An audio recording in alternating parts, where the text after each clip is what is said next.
जी दोस्तों, बिस्मिल्लाहिर्रहमानिर्रहीम।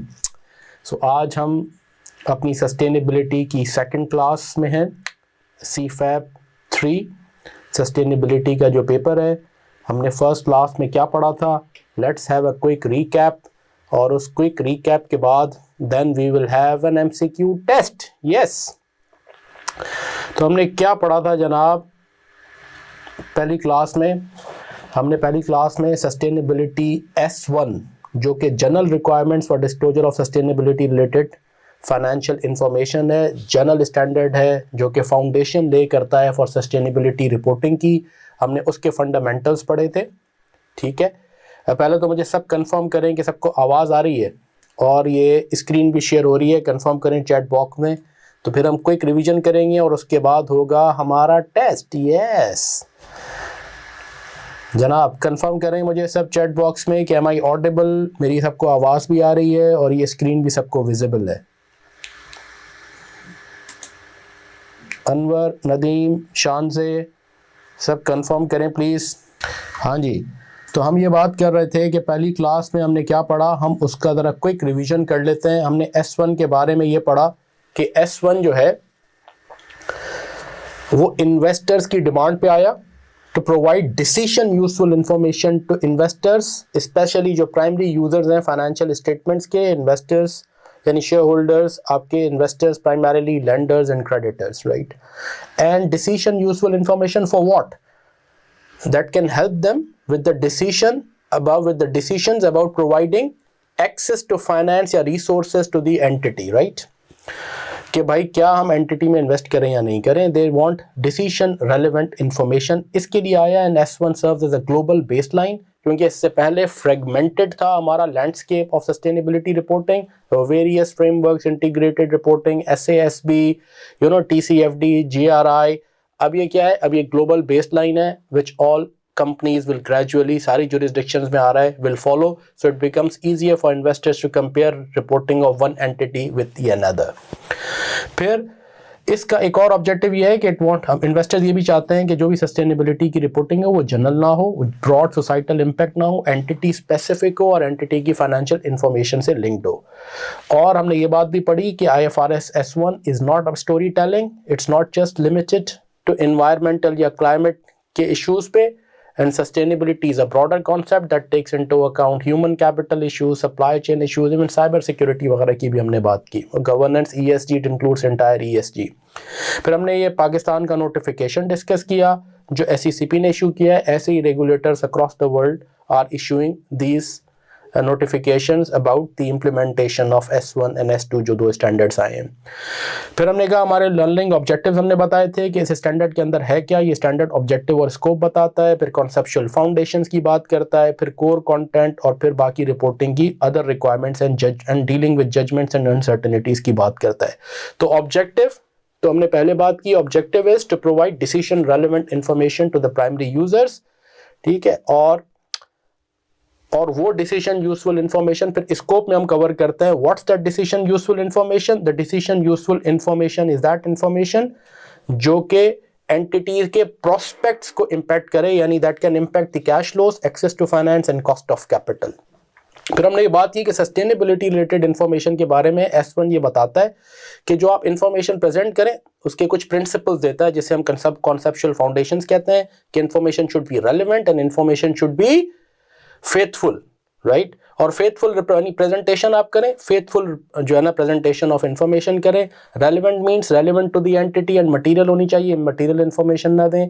और फेथफुल में हमने पढ़ा it should be accurate, it should B complete, it should B neutral and it should also be comparable and verifiable. ऐसा ना हो कि मेरे ख्याल में अगले साल जो है ना, और चूंकि बहुत सारे पीर साहब कहते हैं कि लोग बहुत सारे गुनाह कर रहे हैं, तो इसलिए अगले साल जो है ना इंशाल्लाह जो है ना उम्मीद यह है कि अल्लाह का जो है वो ऐसा ना हो, मतलब ये ख़तरात हैं कि जी वो नागहानी आफात आ जाए, इसकी वजह से हमें रिस्क है। No, it has to be verifiable comparable information. अगर आप कोई फोरकास्ट कर रहे हैं risk, it has to be based on either your historical जो है जो आपकी एक्चुअल फैक्ट्स हैं उसकी बेसिस पे, या फोरकास्ट बेस्ड ऑन सम जो है ना टेंजिबल आपकी रिपोर्ट्स या डेटा की बेसिस पे।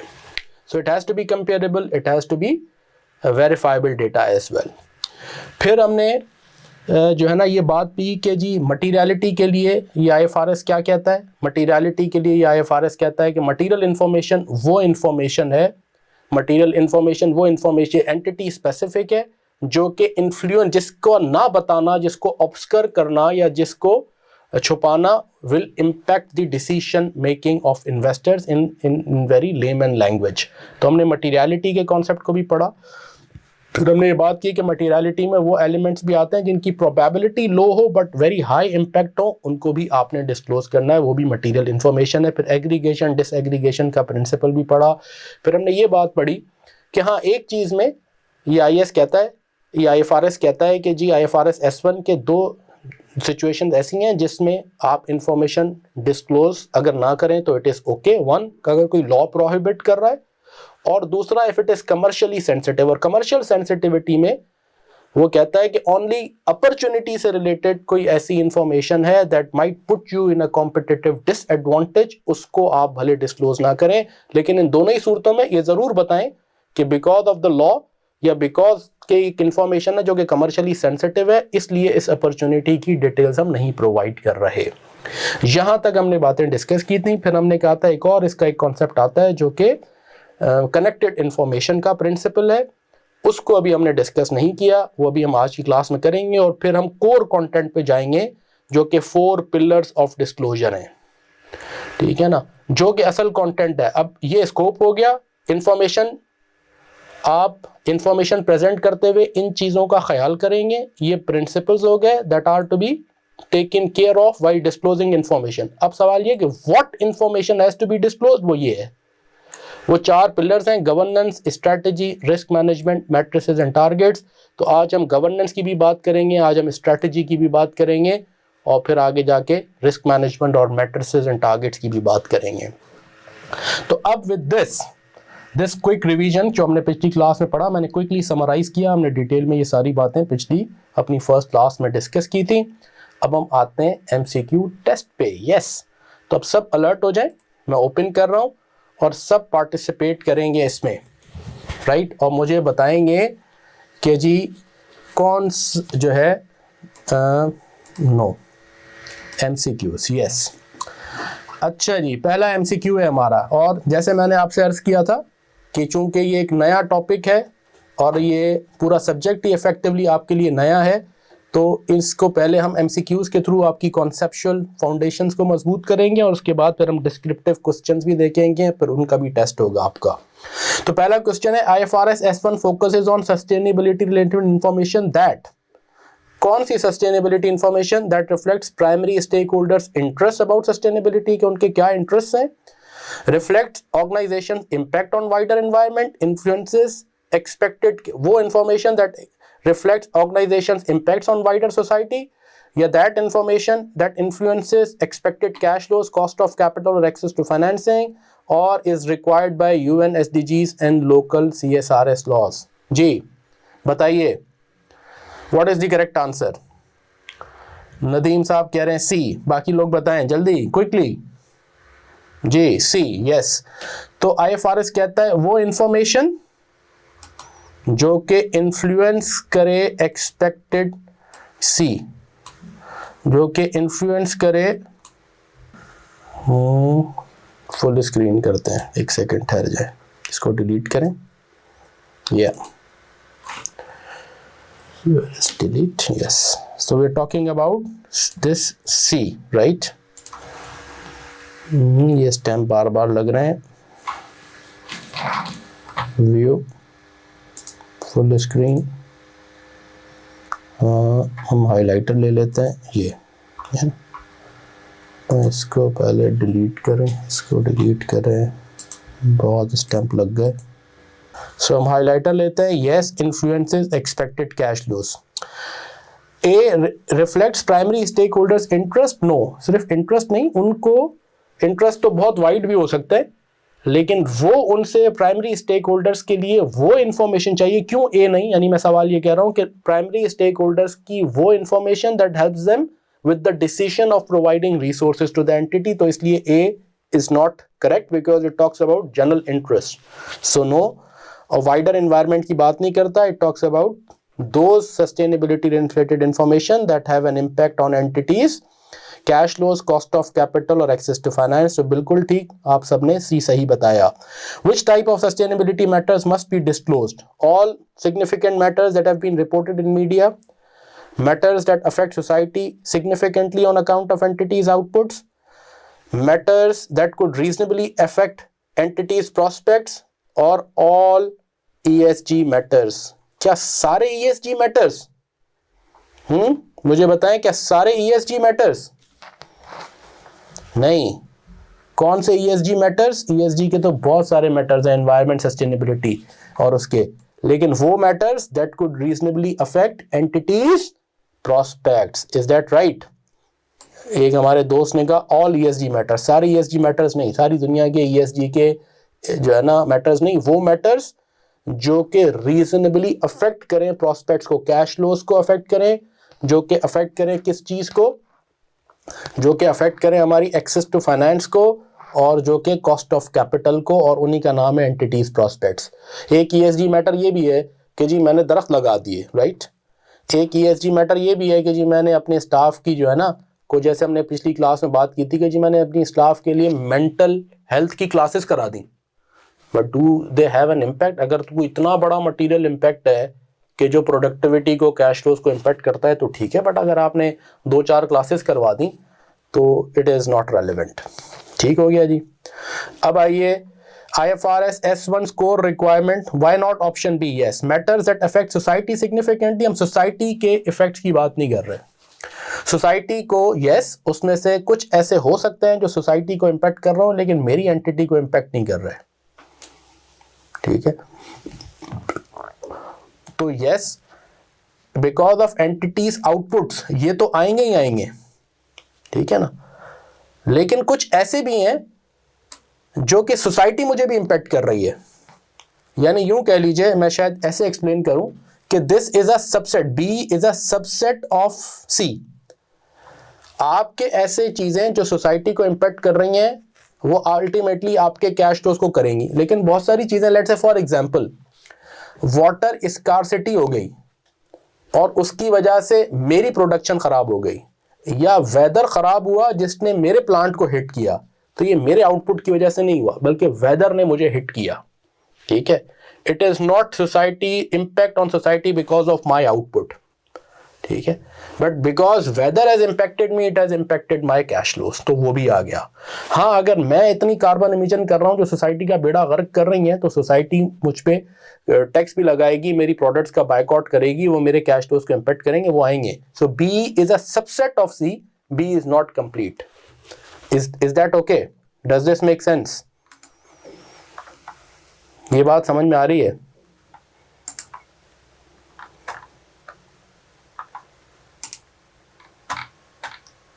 जी शान से क्लियर? Yes, okay. अच्छा जी. अब आइए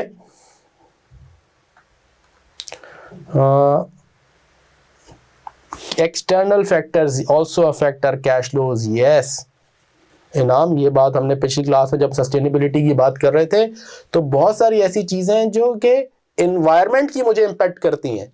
मैं भी इन्वायरमेंट को इम्पैक्ट करता हूँ, लेकिन इन्वायरमेंट भी मुझे बहुत सिग्निफिकेंटली इम्पैक्ट करती है. जी.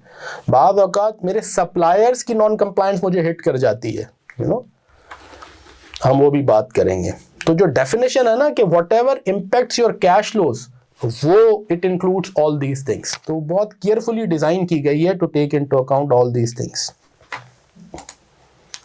अच्छा जी. अब आइए, तो ये एमसीक्यूज देखें, ये हमारे कॉन्सेप्ट को इसलिए क्लियर कर रहे हैं and they are really helpful. अब IFRS S1 score requirement is that sustainability information must focus on short term to long term risks, be identical with and connected to disclosures under IFRS, provide decision useful information to. Core requirement क्या है? हाँ, short to जो है वो long term risk पे आप focus करेंगे, but not just risk. opportunities as well, और वो risk और opportunities that have an impact on your prospects यानी cash flows, access to finance and cost of capital। तो ये इसलिए complete नहीं है, तो मैं ये कह सकता हूँ कि ये इस वक्त complete नहीं है, मैं इसको इसलिए ये incomplete हो गया effectively, right? तो it is incomplete। Be identical with and connected to disclosures, कोई ज़रूरी नहीं है कि आइडेंटिकल हो तो IFRS फाइनेंस, कनेक्टिविटी इंपॉर्टेंट है लेकिन सिमिलर होना ज़रूरी नहीं है, तो ये भी बात गलत हो गई। Provide decision useful insight to primary users for provision of resources, यही इसके ऑब्जेक्टिव में लिखा हुआ है, और वो कहता है कि डिसीजन यूजफुल इनसाइट इंफॉर्मेशन ही वो इंफॉर्मेशन है that informs about entities prospects के impacts. Account for all forward looking information, no, it is not a prediction or forecast of all forward looking information। अच्छा जी, अब आइए IFRS, तो is this clear? Is this clear? erase करें, तो जो correct है वो हमारा ये provide decision useful information, right. अब आ गया IFRS S1 differs from traditional ESG reporting because it focuses on all material sustainability matters। सारे sustainability के material matters या वो matters that impact the cash flow, access to finance and cost of capital। तो इसलिए इसमें पूरी बात नहीं आई,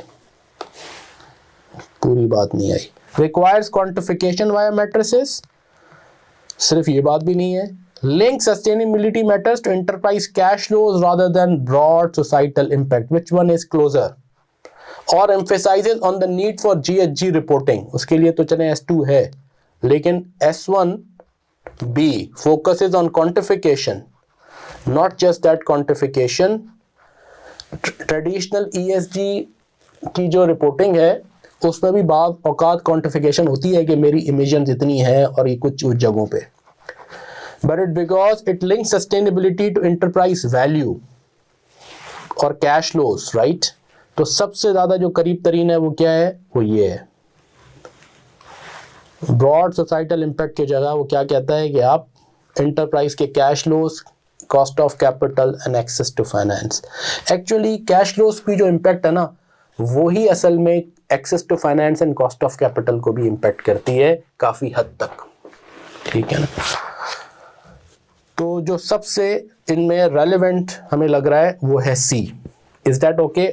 GHG इसलिए नहीं हो सकता, क्यों नहीं हो सकता GHG को हम कह रहे हैं कि जी उसके लिए S2 है, S2 है उसके लिए, नॉट ऑल मटीरियल, बल्कि वो जिनका ताल्लुक किससे हो, that impact entities prospects.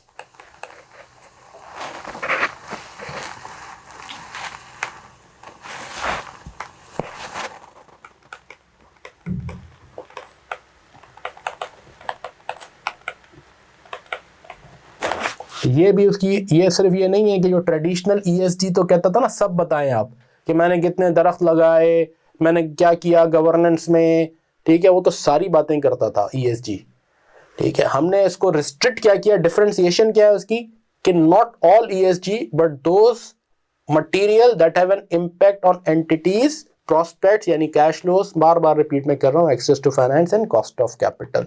Number 5, under IFRS 1 which users are the primary target of disclosures, बताइए, पढ़ें और बताएं। Regulators, general public, investors and lenders, existing and potential employees. Primary target क्या है?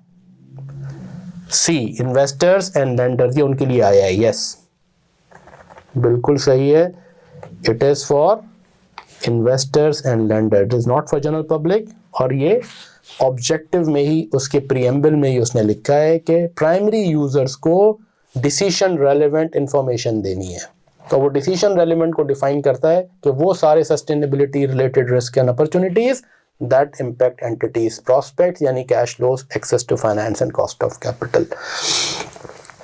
IFRS S1 requires a reporting boundary for sustainability information। हाँ, हमने reporting boundary की भी बात की थी, क्या पढ़ा था हमने, बताइए। Includes only those entities that have sustainability data, covers the parent entity primarily, can be assessed by the entity based on materiality, entity की अपनी choice है, matches the boundary used for IFRS financial statement, बताइए, ये पढ़ा था हमने। D, yes Nadeem, वो कहता है सस्टेनेबिलिटी की रिपोर्टिंग बाउंड्री वही होगी जो कि फाइनेंशियल स्टेटमेंट के लिए रिपोर्टिंग बाउंड्री है। अगर फाइनेंशियल स्टेटमेंट कंसोलिडेटेड एंटिटी बना रही है तो फिर सस्टेनेबिलिटी डिस्क्लोजर्स भी कंसोलिडेटेड होंगे, सेम ग्रुप के होंगे जिस ग्रुप की फाइनेंशियल स्टेटमेंट्स बनाई गई हैं। सेम रिपोर्टिंग पीरियड होगा, सेम रिपोर्टिंग बाउंड्री होगी। और आगे जाके कहता है कि अगर इम्पैक्ट्स आपने दिखाना है तो वो भी उसी प्रेजेंटेशन करेंसी में होंगे जिसमें फाइनेंशियल स्टेटमेंट्स बनी हुई है। ठीक है, तो आपकी करेंसी, आपकी रिपोर्टिंग बाउंड्री और आपका टाइम यानी फाइनेंशियल स्टेटमेंट्स का पीरियड, ये सब सिंक्रोनाइज्ड है सस्टेनेबिलिटी का और आईएफआरएस के फाइनेंशियल स्टेटमेंट्स का। So yes, matches the boundary used for IFRS financial statements. ज़्यादा डार्क हो गया, सॉरी, ये ठीक हो गया जी। अच्छा, अब आइए आगे चलते हैं। Which statement is true regarding subsidiaries under IFRS 1? Subsidiaries are included only if they publish their own sustainability reports. Subsidiaries follow separate boundaries. All consolidated fall within the reporting boundary. Subsidiaries can be excluded if operationally complex. क्या बात हुई? ये वही बात repeat हो रही है, बताइए, सब बताएं। Which one is the correct answer?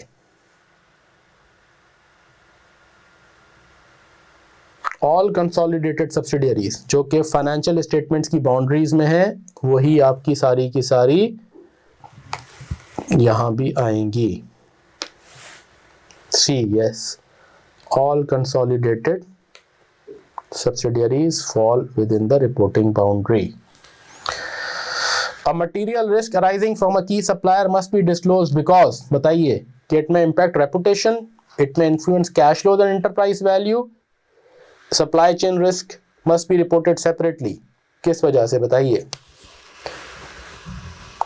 कोई रिस्क और अपॉर्चुनिटी क्यों आता है? क्या आईएफआरएस S1 ये कहता है कि सप्लाई चेन रिस्क अलग बताएं, ह्यूमन कैपिटल के अलग बताएं, ट्रांजिशनल क्लासिफिकेशन करके एक एक बताएं? क्या ये कहता है? या वो कहता है ऑल, उसकी इस तरह कहता है सब इंक्लूडेड तो हैं लेकिन वो रिपोर्ट तब होंगे जब दे में influence cash flows and enterprise value ना भाई, राइट? कैश फ्लोज को इम्पैक्ट करेंगे तो वैल्यूएशन को इम्पैक्ट तो करेंगे ना। आईएफआरएस S1 ये नहीं कहता कि जरूर जो है ना सेपरेटली बताएं सप्लाई चेन के रिस्क क्या है, सेपरेटली बताएं क्लाइमेट के। कोई हो सकता है कोई एंटिटी है उसका कोई सप्लाई चेन रिस्क ना हो, उसको कोई मटेरियल, तो उसको कोई बताने की जरूरत नहीं। एक बैंक है, वो कहता है मेरा एक रिस्क साइबर सिक्योरिटी है, एक मेरा रिस्क जो है ना वो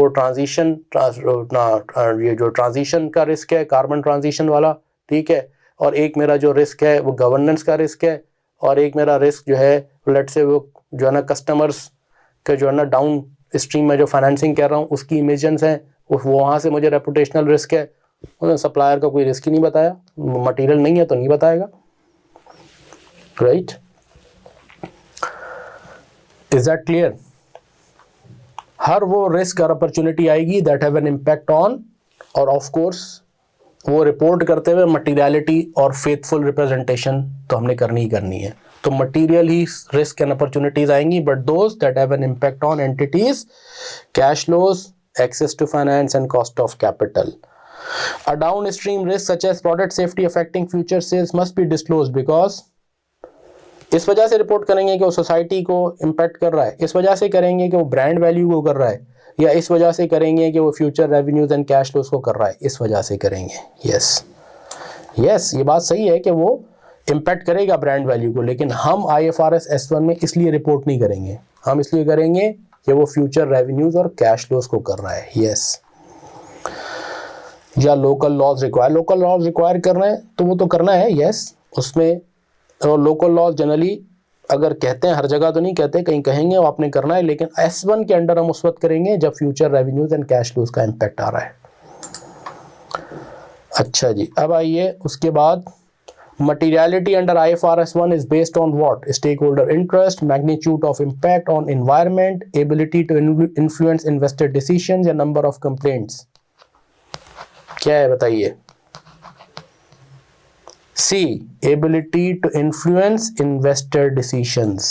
Yes, हर वो information जिसका ना डिस्क्लोज करना या ऑब्स्कर करना या छुपाना वो इन्वेस्टर के डिसीजन को इन्फ्लुएंस कर सकता है, वो मटेरियल है, ये उसका टेस्ट है। उसने IFRS ने कोई थ्रेशोल्ड नहीं बताया, ये प्रिंसिपल बताया है।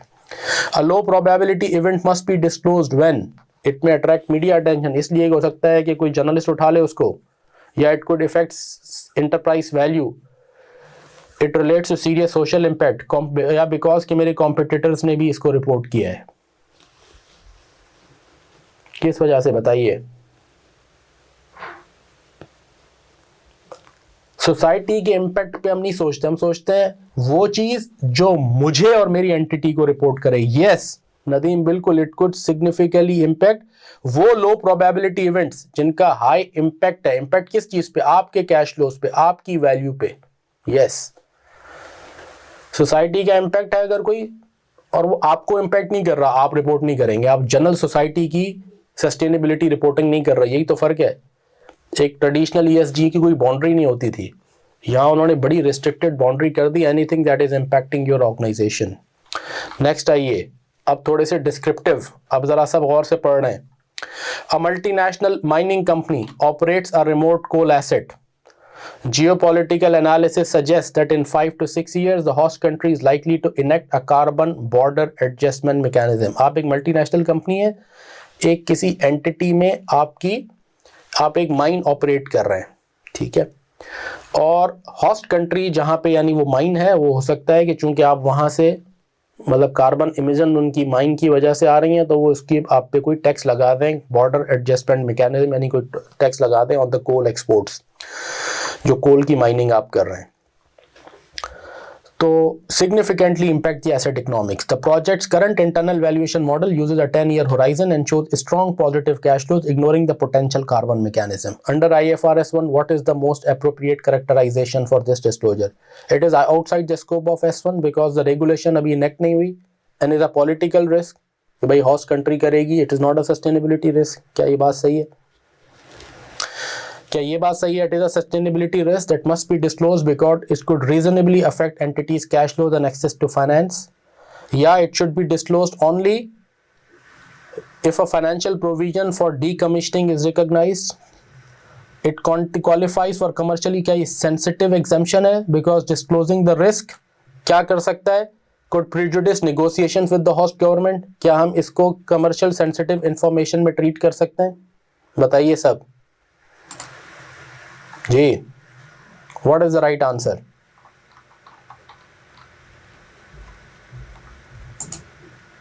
जी अनवर, आपके हिसाब से सी है, आप ये कह रहे हैं, या सी किसी और के लिए कहा था? 12 का बताइए मुझे। बी, यस, इसका सस्टेनेबिलिटी रिस्क या अपॉर्चुनिटी डिस्क्लोज करने का कहीं ये मयार नहीं है कि वो चीज़ फाइनेंशियल स्टेटमेंट में है या नहीं है। हाँ, connectivity with financial statement impacts आपने बताने हैं कि हमारी इस डिस्क्लोजर के या इस रिस्क के फाइनेंशियल स्टेटमेंट पे क्या इम्पैक्ट्स है, ये एक अलग चीज़ है, लेकिन ये कंडीशनल नहीं है कि जब तक फाइनेंशियल स्टेटमेंट में कोई चीज़ नहीं है, और डीकमिशनिंग प्रोविजन का तो खैर इससे वैसे भी ताल्लुक नहीं है, ये तो एक फ्यूचर में एक टैक्स आएगा जो कि एसेट की इकोनॉमिक्स की वायबिलिटी ख़राब करेगा, ठीक है ना, क्योंकि एक टैक्स लग जाएगा आपके ऊपर। लेकिन ये मैं इन प्रिंसिपल कह रहा हूँ कि सस्टेनेबिलिटी रिस्क एंड अपॉर्चुनिटीज़ को डिस्क्लोज करने के लिए ये कोई मैंडेटरी नहीं है कि उससे रेलिवेंट कोई चीज़ फाइनेंशियल स्टेटमेंट में मौजूद हो, ठीक है। तो पहली बात तो ये हो गई, तो ये सी नहीं हो सकता, ठीक है ना। तो हम आ गए यहाँ पे वापस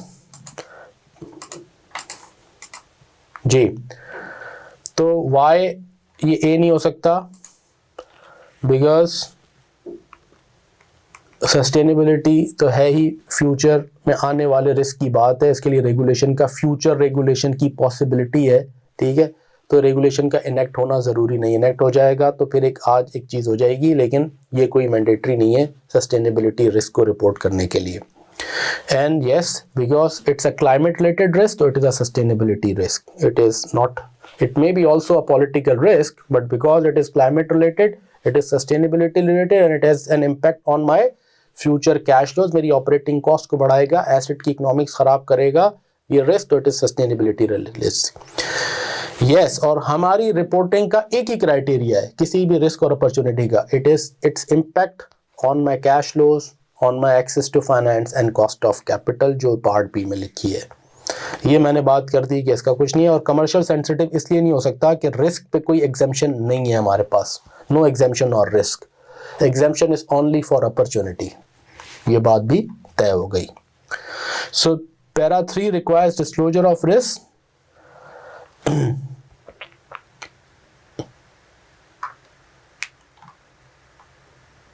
ऑप्शन ए करेक्ट हो गया, ऑप्शन ए इज इनकरेक्ट। क्यों?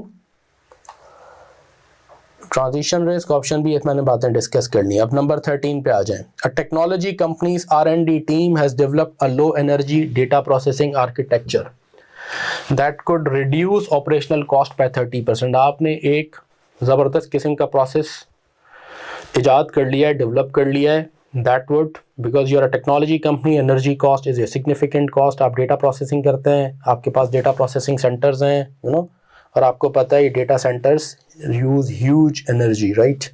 और आपने एक ऐसी low energy technology architecture develop किया है जो कि कॉस्ट को रिड्यूस करेगा, तो ये आपके लिए एक अपॉर्चुनिटी है। Disclosing the road map would allow competitors to catch up with in a year or सो।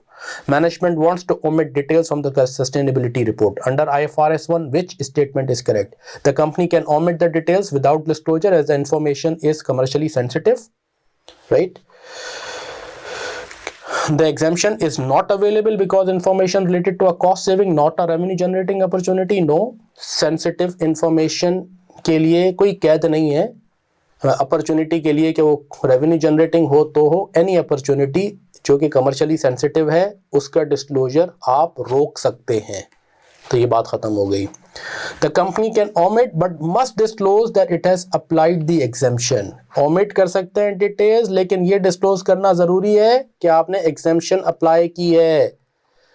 आपको ये डिस्क्लोज करना जरूरी है कि आपने एग्जेम्पशन अप्लाई की है, ठीक है ना। The exemption can only be used if a national law permits. No, इसके लिए कोई ज़रूरी नहीं है कि लॉ परमिट करे तो फिर IFRS S1 खुद अलाउ कर रहा है। IFRS S1 मैंने अभी बताया था 2 एग्जेम्पशन करता है। लॉ ने मना कर दिया, प्रोहिबिट कर दिया वो, उसके अलावा भी लॉ तो अगर कहे कि रिस्क की इंफॉर्मेशन भी ना दे तो लॉ है, लॉ ने प्रोहिबिट कर दिया, वो इंफॉर्मेशन आप ओमिट कर सकते हैं। सिर्फ ये बता देंगे कि सर्टेन इंफॉर्मेशन हैज़ बीन, जैसे हमने बात की थी कि अगर आप एक न्यूक्लियर प्लांट्स ऑपरेट कर रहे हैं या कोई आप स्ट्रेटेजिक डिफेंस जो ना इंडस्ट्री के लिए आप कुछ कंपोनेंट्स बनाते हैं, तो आप अपनी एनर्जी कंजम्पशन का डेटा आप भले डिस्क्लोज ना करें अगर लॉ आपको मना कर रहा है। लॉ ने मना कर दिया, आप कह देंगे because of the restriction national security act फला फला हम सर्टेन डेटा नहीं डिस्क्लोज कर रहे, दैट्स इट। लेकिन इसके साथ IFRS S1 आपको अलाउ करता है कि अपॉर्चुनिटी के केस में भी अगर if it's a commercially sensitive information then you may omit, but you have to disclose that you have applied that exemption. ये बात हमने पढ़ी थी और आपके पास वो जो क्लास का डेक है उसमें आपको होगा। तो the correct answer is this, yes you can omit the details because it's an opportunity, but you have to disclose. General nature बताएं कि भाई अपॉर्चुनिटी है, हम एक टेक्नोलॉजी पे काम कर रहे हैं जो कि हमारी ऑपरेटिंग कॉस्ट को रिड्यूस कर देगी, because it is commercially sensitive the management has determined to not to disclose this information and apply the exemption as in IFRS S1। ये इस तरह की हमने बात की थी कि आप ऐसा डिस्क्लोजर दे देंगे। Is that clear? Is this okay जी?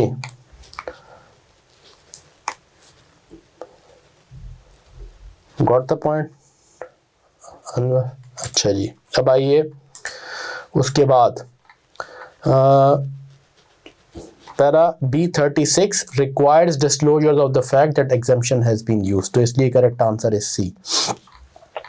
अच्छा जी, अब आइए, पहले ही आंसर दिखा दिया मैंने आपको। Global apparel manufacturer sources cotton from 50 regions. Water stress in a single region is unlikely to cause a material disruption. However a concurrent dots, आप कॉटन सोर्स करते हैं 50 मुख्तलिफ रीजन से, उससे आप अपैरल्स बनाते हैं। वाटर स्ट्रेस किसी एक रीजन में कोई इतनी सिग्निफिकेंट या कोई ऐसी प्रोबेबिलिटी नहीं है कि उसमें वाटर की मटेरियल डिस्ट्रप्शन हो कॉटन प्रोडक्शन की वाटर की वजह से। हाउएवर कंकरेंट डॉट्स, अगर कोई ऐसा हो जाए कि बहुत सारे रीजन में एक साथ जो है ना वाटर की किल्लत आ जाए और जनाब खुशहाली हो जाए, while currently assessed as a low, ये भी low probability scenario, then it can disrupt 30% of your supply and increase cost by 18%. According to IFRS S1 guidance on materiality and aggregation and disaggregation of data, क्या करना चाहिए? Disclose nothing as the risk from any single region is immaterial. क्या हम बिल्कुल भी कुछ disclose ना करें? Disclose करें separately और top 5 sourcing regions को, या disclose करें aggregate risk of disruption because this aggregate risk is material, और only disclose if the company has a set specific water efficiency को improvement का target किया है तो करें. तो ये तो strategy होती है ना, ये इस वजह से रिस्क तो रिस्क है, वो तो डिस्क्लोज करना ही है अगर आप मटेरियल समझते हैं, ठीक है ना. तो ये तो बात ख़त्म हो गई. ये भी बात ख़त्म है कि सिंगल रीजन से मटेरियल है, लेकिन अगर कलेक्टिवली आईएफआरएस कहता है एग्रीगेशन के प्रिंसिपल में कि एक सोर्स से मटेरियल हो, लेकिन मल्टीपल सोर्सेज से अगर एक ही रिस्क मटेरियल हो जाए तो आप कलेक्टिव इंफॉर्मेशन दें. स्पेसिफिक पैराग्राफ है इसका, तो ये बिल्कुल सही है. Part C is the correct answer, और ये नीचे हमने एक्सप्लेन भी किया है. पैरा B23 स्पेसिफिकली आपको कहता है, और ये उसमें लिखा भी हुआ है, an entity might be expected to exposed to several risks, each of which could cause the same type of disruption, such as supply chain. जैसे यहाँ है, information about an individual source might not be material if disruption from the source is unlikely to occur. However, information about aggregate risk from all sources might be material, और अगर ऐसा होता है तो फिर आपको disclose वो material करना है, ठीक है. Material risk हो गया तो all sources की aggregate information कहता है कि फिर आप disclose करें. Is this clear जी? यहाँ तक बात आ गई समझ में? Is this helpful? तो फिर हम वापस आते हैं इन MCQs के थ्रू. हमने पिछली क्लास की चीज़ें अपनी कंसोलिडेट करनी, सॉलिडिफाई करनी.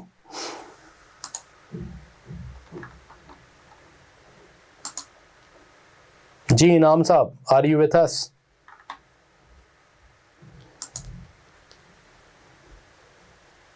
जी शानजे, जैन, आर यू विथ अस?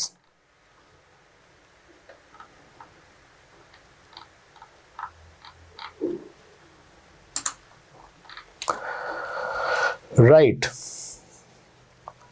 तो अब अगर हम यहाँ पे हैं, सब मेरे साथ हैं. अब मैं वापस आता हूँ बैक टू आर जो हमारा स्लाइड डेक है, हम उस पर वापस आ जाते हैं. देखिए इन स्लाइड डेस्क में हमने ये बातें की थी. ऑब्जेक्टिव एंड स्कोप ये आपके पास मौजूद है. रिपोर्टिंग बाउंड्री जो हम बात कर रहे थे, an entity sustainability shall be for same reporting entity as the related financial statements. Same boundary होनी चाहिए. ये अभी हम MCQ में आया, रेलेवेंस में आया. ये एग्रीगेशन डिसएग्रीगेशन में ये बात जो अभी हम कर रहे थे, ये यहाँ पे आ गई आपके पास. ये वही हमने पढ़ी थी बात जो कि अभी हमने लास्ट देखी, राइट. Para B23. फिर आइए कमर्शियल सेंसिटिव इंफॉर्मेशन की बात की हमने. एग्जम्पशन फॉर अपॉर्चुनिटी है, क्राइटेरिया फॉर ये है, और फिर उसने क्या कहा है, डिस्क्लोज द एग्जम्पशन.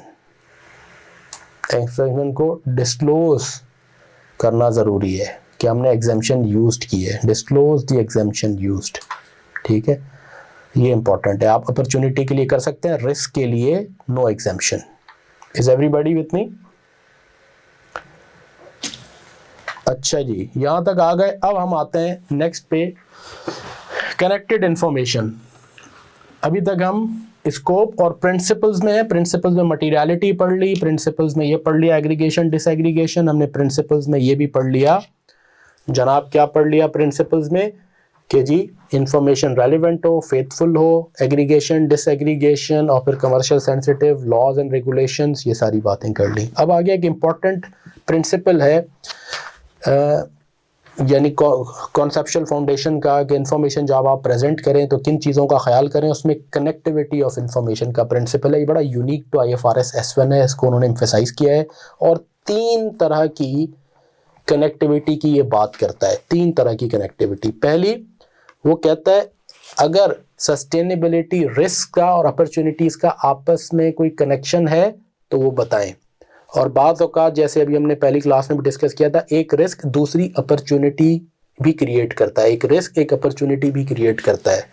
जैसे बैंक के लिए अगर ये रिस्क है कि जी उसके शेयर होल्डर्स या सेंट्रल बैंक की आगे रेगुलेशन लगा दें कि कार्बन इंटेंसिव प्रोजेक्ट्स को आप फाइनेंस नहीं करेंगे, तो ये रिस्क है ना, तो उसका एक बहुत बड़ा कस्टमर बेस उसको फाइनेंस नहीं कर सकता, ठीक है। तो साथ में एक अपॉर्चुनिटी भी है, हो सकता है कि वही स्टेट बैंक सेंट्रल बैंक पर ये कह दे कि जी अच्छा अगर कोई रिन्यूएबल एनर्जी में कर रहा है तो उसको हम सपोर्ट कर रहे हैं, उसको ज़रूर फाइनेंसिंग करें आप, और उसको सब्सिडाइज फाइनेंसिंग करें, और ये हम आपको सपोर्ट भी कर रहे हैं। तो एक अपॉर्चुनिटी भी उसी से रिलेटेड, ठीक है। तो climate transition might affect the credit quality of carbon intensive borrowers, this risk is mitigated by opportunities to expand sustainable finance products which support client transition and generate new fee income for you। तो अगर ऐसा है तो आपने इन दोनों को link करके बताना है कि एक तरफ ये रिस्क है, उसकी तरफ दूसरा मेरी अपॉर्चुनिटी भी है। एक रिस्क ये है मेरा कि जी कि मैं एनर्जी का कॉस्ट बहुत ज़्यादा है लेट से, और मैं दूसरी तरफ एनर्जी कंजर्वेशन की तरफ जा रहा हूँ जिससे मेरी कॉस्ट सेविंग होगी, राइट। सो ये दूसरी, ये एक मैं ज़्यादा एनर्जी यूज़ करता हूँ जिसकी वजह से कार्बन मेरी इमिशंस है, उन इमिशंस को कंट्रोल करने के लिए मैं एनर्जी एफिशिएंट एलईडीज़ और लाइटिंग और सिस्टम्स लगा रहा हूँ, तो उसका फ़ायदा ये होगा इमिशंस तो कम होंगी, अपॉर्चुनिटी ये भी है कि मेरी कॉस्ट सेविंग भी होगी, ठीक है। तो आप यूँ लिंक करें सस्टेनेबिलिटी, रिस्क एंड अपॉर्चुनिटीज़ को, पहली कनेक्टिविटी है। दूसरा वो कहता है अपने पिलर्स में जो कोर कंटेंट है, 4 कोर कंटेंट है, गवर्नेंस के सस्टेनेबिलिटी, रिस्क एंड अपॉर्चुनिटीज़ की गवर्नेंस कैसे हो रही है जिसका भी हम जिक्र करेंगे, और स्ट्रेटजी जिसमें असल पूरी यानी समझें कि ये हार्ट ऑफ इंफॉर्मेशन यहाँ आती है सारी। फिर रिस्क मैनेजमेंट कैसे कर रहे हैं आप, और मैट्रिसेस एंड टारगेट्स क्या हैं, इनकी आपस में connectivity with in the 4 pillars की कनेक्टिविटी, कि अगर बोर्ड ने अप्रूव किया है कि आपने इमिशंस कम करनी है तो करस्पॉन्डिंग उसकी स्ट्रेटजी में आप कौन से प्रोजेक्ट्स कर रहे हैं, फिर उसकी रिस्क मैनेजमेंट कैसे होती है, उसके कैपेक्स प्लान्स क्या हैं। तो ये चारों में आपस में भी एक कनेक्टिविटी आएगी, ठीक है। तो ये दूसरी कनेक्टिविटी की बात करता है कि इंफॉर्मेशन ऐसे प्रेजेंट करें, ठीक है, कि उसमें कनेक्टिविटी यूज़र को मिले आसानी से, ऐसे ना हो एक बात यहाँ लिखी हो एक वहाँ लिखी हो और यूज़र पागल हो जाए। इंफॉर्मेशन को ऐसे प्रेजेंट करें कि उसका कनेक्टिविटी आप खुद डेवलप करके यूज़र को दें। Disclosures must connect across different sections. तीसरी कि सस्टेनेबिलिटी इंफॉर्मेशन की फाइनेंशियल स्टेटमेंट से जहाँ जहाँ लिंकेज हो रही है वहाँ वहाँ लिंकेज को बता दें कि ये वाली बात इस फाइनेंशियल स्टेटमेंट के इस नोट नंबर में से भी आप जाके देख सकते हैं। जैसे because of this climate transition, जी चूंकि हमारे जैसे हमने बात की थी क्लाइमेट ट्रांजिशन रिस्क ये है कि जी जो कार्बन इंटेंसिव इकोनॉमी से जब आप लो कार्बन इकोनॉमी में जा रहे हैं, कस्टमर प्रेफरेंसेस चेंज हो रही हैं, ठीक है। तो लेट से जैसे हमने बात की थी कि इंटरनल कंबस्टन इंजन वाली जो नॉर्मल गाड़ियां जिन्हें हम कहते हैं उनका यूजेज कम हो रहा है, ईवीज और प्लग इन हाइब्रिड्स, और इसका यूज़ बढ़ रहा है इलेक्ट्रिकल व्हीकल्स का। तो कस्टमर प्रेफरेंस चेंज हो रही है, तो मेरा जो इंटरनल कंबस्टन इंजन वाली नॉर्मल गाड़ियों का जो प्लांट है उसकी प्रोडक्शन सेल कम हो जाएगी, और मुझे आगे जाके और मैंने आज उसकी एक इम्पेयरमेंट रिकॉर्ड की है। तो अब ये सस्टेनेबिलिटी रिस्क लिंक हो जाएगा इम्पेयरमेंट के नोट से, ठीक है, एसेट इम्पेयरमेंट से। और लोअर इबिडा मैंने इस साल भी अर्न किया है, फ्यूचर में भी मुझे ये, अगर मैंने इस साल इसकी वजह से मेरा इबिडा कम है कि कस्टमर प्रेफरेंस चेंज हुई है which has impacted my sales now and also in future, तो नाउ वाली चीज़ तो करंट इबिडा से भी लिंक हो जाएगी या मेरे प्रॉफिट से लिंक हो जाएगी। ऐसे ही ह्यूमन कैपिटल रिस्क की वजह से हायर स्टाफ टर्नओवर, तो रिक्रूटमेंट एंड ट्रेनिंग कॉस्ट बढ़ी है और मेरा मार्जिन इरोजन हो रहा है, और वहाँ आप जो आपकी ऑपरेटिंग कॉस्ट के नोट से अगर लिंक कर सकते हैं तो लिंक कर दें। अगर आपने कोई अपॉर्चुनिटी परसू की थी जिसकी वजह से रेवेन्यू इन्हांस हुआ है, तो आप वहाँ बता दें कि जी ये रेवेन्यू जो पिछले साल से इन्हांस हुआ है, जो कि फला रेवेन्यू के नोट में आपको नज़र आएगा फाइनेंशियल स्टेटमेंट के, उसकी वजह ये है कि हमने ये अपॉर्चुनिटी परसू की थी, या मेरी ऑपरेटिंग कॉस्ट कम हुई तो जाके देखें ये मेरे operating expense as compare to last year इतने परसेंटेज कम हुए हैं, which can be seen in note फला फला ऑफ द फाइनेंशियल स्टेटमेंट। ये लिंक है। तो 3 connectivity between risk and opportunities, या डिफरेंट रिस्क में भी हो सकती है और रिस्क एंड अपॉर्चुनिटीज में। दूसरी connectivity amongst the 4 pillars, core content के पिलर्स में governance, strategy, risk management, matrices, और तीसरी connectivity of sustainability information with financial statements wherever appropriate. तो ये 3 तरह से जब आप कनेक्ट करके इंफॉर्मेशन देंगे तो ये स्टैंडर्ड कहता है तो असल मजा आएगा, फिर सही फेयर प्रेजेंटेशन होगी और फिर सही यूजर्स को डिसीजन रेलेवेंट इंफॉर्मेशन मिलेगी। वो डिसीजन रेलेवेंट इनसाइट की जो बात है वो कनेक्टिविटी से सही इनसाइट्स मिलेंगी उनको। तो ये कॉन्सेप्चुअल फाउंडेशन में बड़ा इंपॉर्टेंट प्रिंसिपल है। अब आइए इसकी कुछ एग्जाम्पल है। कुछ तो एग्जाम्पल पैरा में खुद में IFRS में है और फिर मैं और भी इसकी हमने कुछ एग्जाम्पल्स आपके लिए बनाई हैं। An entity might face decreasing demand because of consumer preferences for low carbon. The entity might need to explain how its strategic response, such as closing a major factory, could affect the workforce and local communities, and effect of closure on useful life of assets and impairment. Closure का impact क्या आएगा? Asset impairment है होगी और इतनी हमारी workforce पे impact आएगा। तो ये financial statement की ये ना कनेक्टिविटी भी हो गई। अच्छा, और फैक्ट्री का इम्पैक्ट, फैक्ट्री क्लोज करने का वर्कफोर्स पे इम्पैक्ट आएगा। फैक्ट्री क्लोज करके आप इमिशंस तो कम कर देंगे, on the other hand unemployment बढ़ जाएगी। तो एक रिस्क को मैनेज करने के लिए दूसरा आप बताएं ये सोसाइटी पे उसका इम्पैक्ट है, ये ट्रेड ऑफ है। ठीक है, इस तरह की कनेक्टिविटी। तो ये कनेक्टिविटी नंबर 1 भी हो गई, कनेक्टिविटी नंबर 3 भी हो गई इसमें। दूसरी example, the entity plan significant investment in low emissions technology to mitigate transition risk and capture efficiency gains. Capital expenditure related to the is included in property plant and equipment and reflected in investing cash flows. उसने कहा आपने PPE के note से भी और cash flow की investing cash flows के note से भी आपने लिंक कर दिया इस सस्टेनेबिलिटी के नोट को। कनेक्टिविटी नंबर 3 आ गई। Is this clear? यहां तक बात समझ में आ रही है सबको? कनेक्टिविटी बड़ा इंपॉर्टेंट प्रिंसिपल है। क्लियर है सबको? दानियाल, इनाम, अनवार, नदीम, जीशान, शानजे, जैन, सब बताएं। Is this clear? अगर है क्लियर तो यस लिखें, ओके लिखें। क्लियर है, वेरी गुड।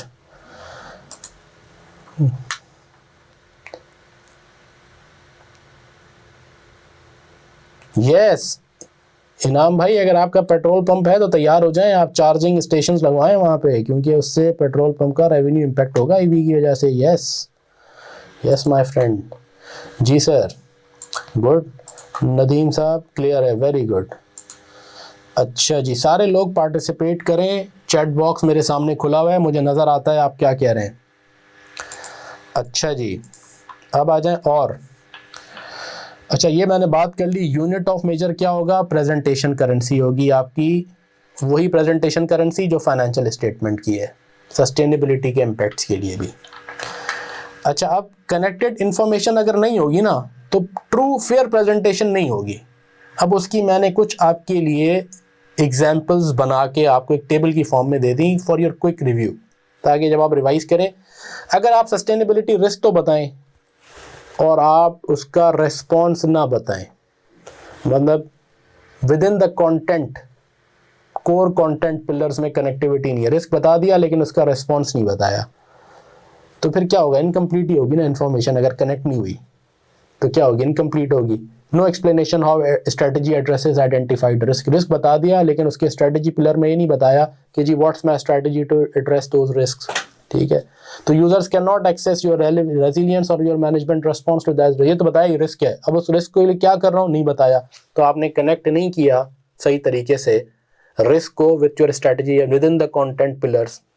स्ट्रेटजी डिस्क्लोज कर दी और एक और कंटेंट है मैट्रिक्स नहीं बताया, टारगेट क्या है। हमने कार्बन इमिशंस कम करनी है, भाई कितनी कम करनी है, बाय व्हाट टाइम कम करनी है, तो भी ना एक एस्पिरेशनल डिस्क्लोजर है कि बस मैंने कम करनी है, वाकई उसके लिए कुछ कर रहा है नहीं कर रहा है। स्ट्रेटजी अपीयर्स प्रमोशनल, ये मार्केटिंग की स्टेटमेंट है, कोई एक्शनेबल नहीं है ये। ठीक है, तो अगर उसका लिंक मैट्रिसेस एंड टारगेट से नहीं है तो मज़ा नहीं है। मैट्रिसेस डिस्क्लोज कर दिए लेकिन कोई स्ट्रेटजी या रिस्क से लिंक नहीं है। आपने एक मैट्रिक्स डाल दिया कि जी मैं रिन्यूएबल्स में इन्वेस्टमेंट करूंगा इतनी $8 अरब की। भाई क्यों करूंगा रिन्यूएबल्स में $8 अरब? क्या फ़ायदा होगा उससे? क्या स्ट्रेटजी है, क्या रिश्ता? आपने एक इंफॉर्मेशन दे दी, दूसरी नहीं दी, और उसकी आप प्रॉपर्ली कनेक्ट नहीं की। समझ रहे हैं? आपके मैट्रिक्स बता दिया, लेकिन उस क्यों किया, क्यों इतनी बड़ी इन्वेस्टमेंट कर रहे हैं, क्या स्ट्रेटजी थी, कौन से रिस्क को एड्रेस करने के लिए थी, तो भी मजा नहीं आया। आप समझ रहे हैं ना? कनेक्टिविटी नहीं होगी तो मजा खराब हो जाएगा, है ना? और मजा तो जरूरी है ना, जब इंफॉर्मेशन प्रेजेंट हो रही है तो प्रॉपर मजा तो है ना इंफॉर्मेशन पढ़ के। अच्छा जी, सस्टेनेबिलिटी रिस्क फाइनेंशियल स्टेटमेंट में आपने नहीं बताए, आपने ये बताया ही नहीं कि जी मैं, आप कह रहे हैं कि जी हो वाटर स्कार्सिटी ने बेड़ा गर्क कर दिया हमारा। अच्छा, बेड़ा गर्क कर दिया है तो कहाँ नजर आ रहा है?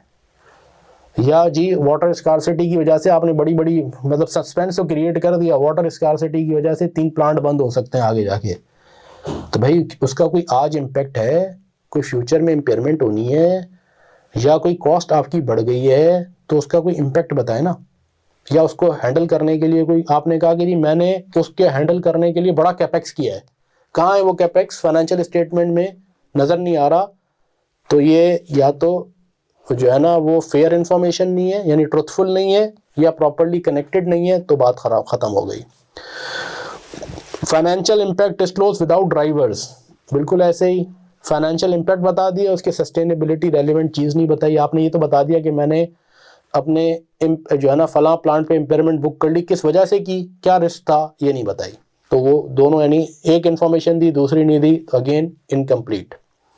अपॉर्चुनिटीज हाईलाइट कर दी, रिस्क नहीं बताए, तो भी ये बैलेंस नहीं, न्यूट्रल नहीं है, ये ग्रीन वॉशिंग का रिस्क है। तो this connectivity actually helps in fair presentation, faithful presentation, right? I hope, and it helps, जो कि ultimate objective क्या है कि प्राइमरी यूजर्स को डिसीजन रेलेवेंट इंफॉर्मेशन मिले, तो वो उनको नहीं मिलेगी अगर इंफॉर्मेशन में कनेक्टिविटी नहीं होगी। I hope this is clear. Again यहाँ तक लिखें, अगर सब क्लियर है तो लिखें ओके या क्लियर, तो फिर मैं आगे बढ़ूंगा।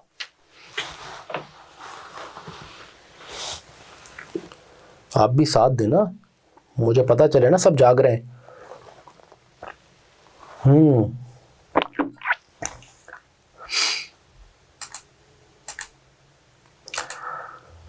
जी जैन साहब,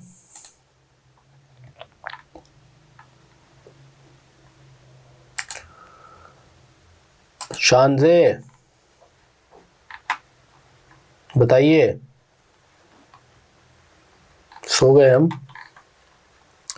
ये सिर्फ इनाम साहब ही बेचारे बता रहे हैं और नदीम साहब, बाकी लोग क्या कर रहे हैं?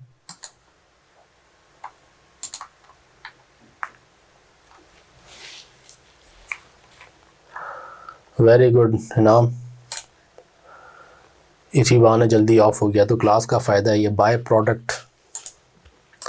अनवार साहब भी कह रहे हैं ओके गुड। अच्छा जी, अब हम आ जाते हैं, अब देखें, अब है ये है असल, अब डिस्क्लोज क्या करना है। हमने बात कर ली स्कोप, मोटी मोटी बात कर ली कि दायरा क्या है हमारा, जो है ना स्कोप क्या है जिसके अंदर रह के हमने ऑपरेट और इन्फॉर्मेशन देनी है, वो स्कोप आ गया। ऑब्जेक्टिव पता चल गया, प्रिंसिपल्स पता चल गया है कि उस प्रिंसिपल्स के तहत इन्फॉर्मेशन डिस्क्लोज करनी है, और थोड़ा सा फ्लेवर मिल गया क्या इन्फॉर्मेशन डिस्क्लोज होनी चाहिए बातों बातों में। लेकिन स्टैंडर्ड कहता है कोर कंटेंट, अब प्रेजेंट क्या करना है वो उसे कहता है अपने अपने स्टैंडर्ड के अंदर कोर कंटेंट, यानी ये डिस्क्लोज करने हैं कंटेंट्स, और उस कंटेंट डिस्क्लोजर के 4 मोटे पिलर्स बताता है। वो कहता है एक, आप सस्टेनेबिलिटी रिस्क एंड अपॉर्चुनिटीज़ को हैंडल करने के लिए ऑर्गेनाइजेशनल गवर्नेंस प्रोसेसेस बताएंगे।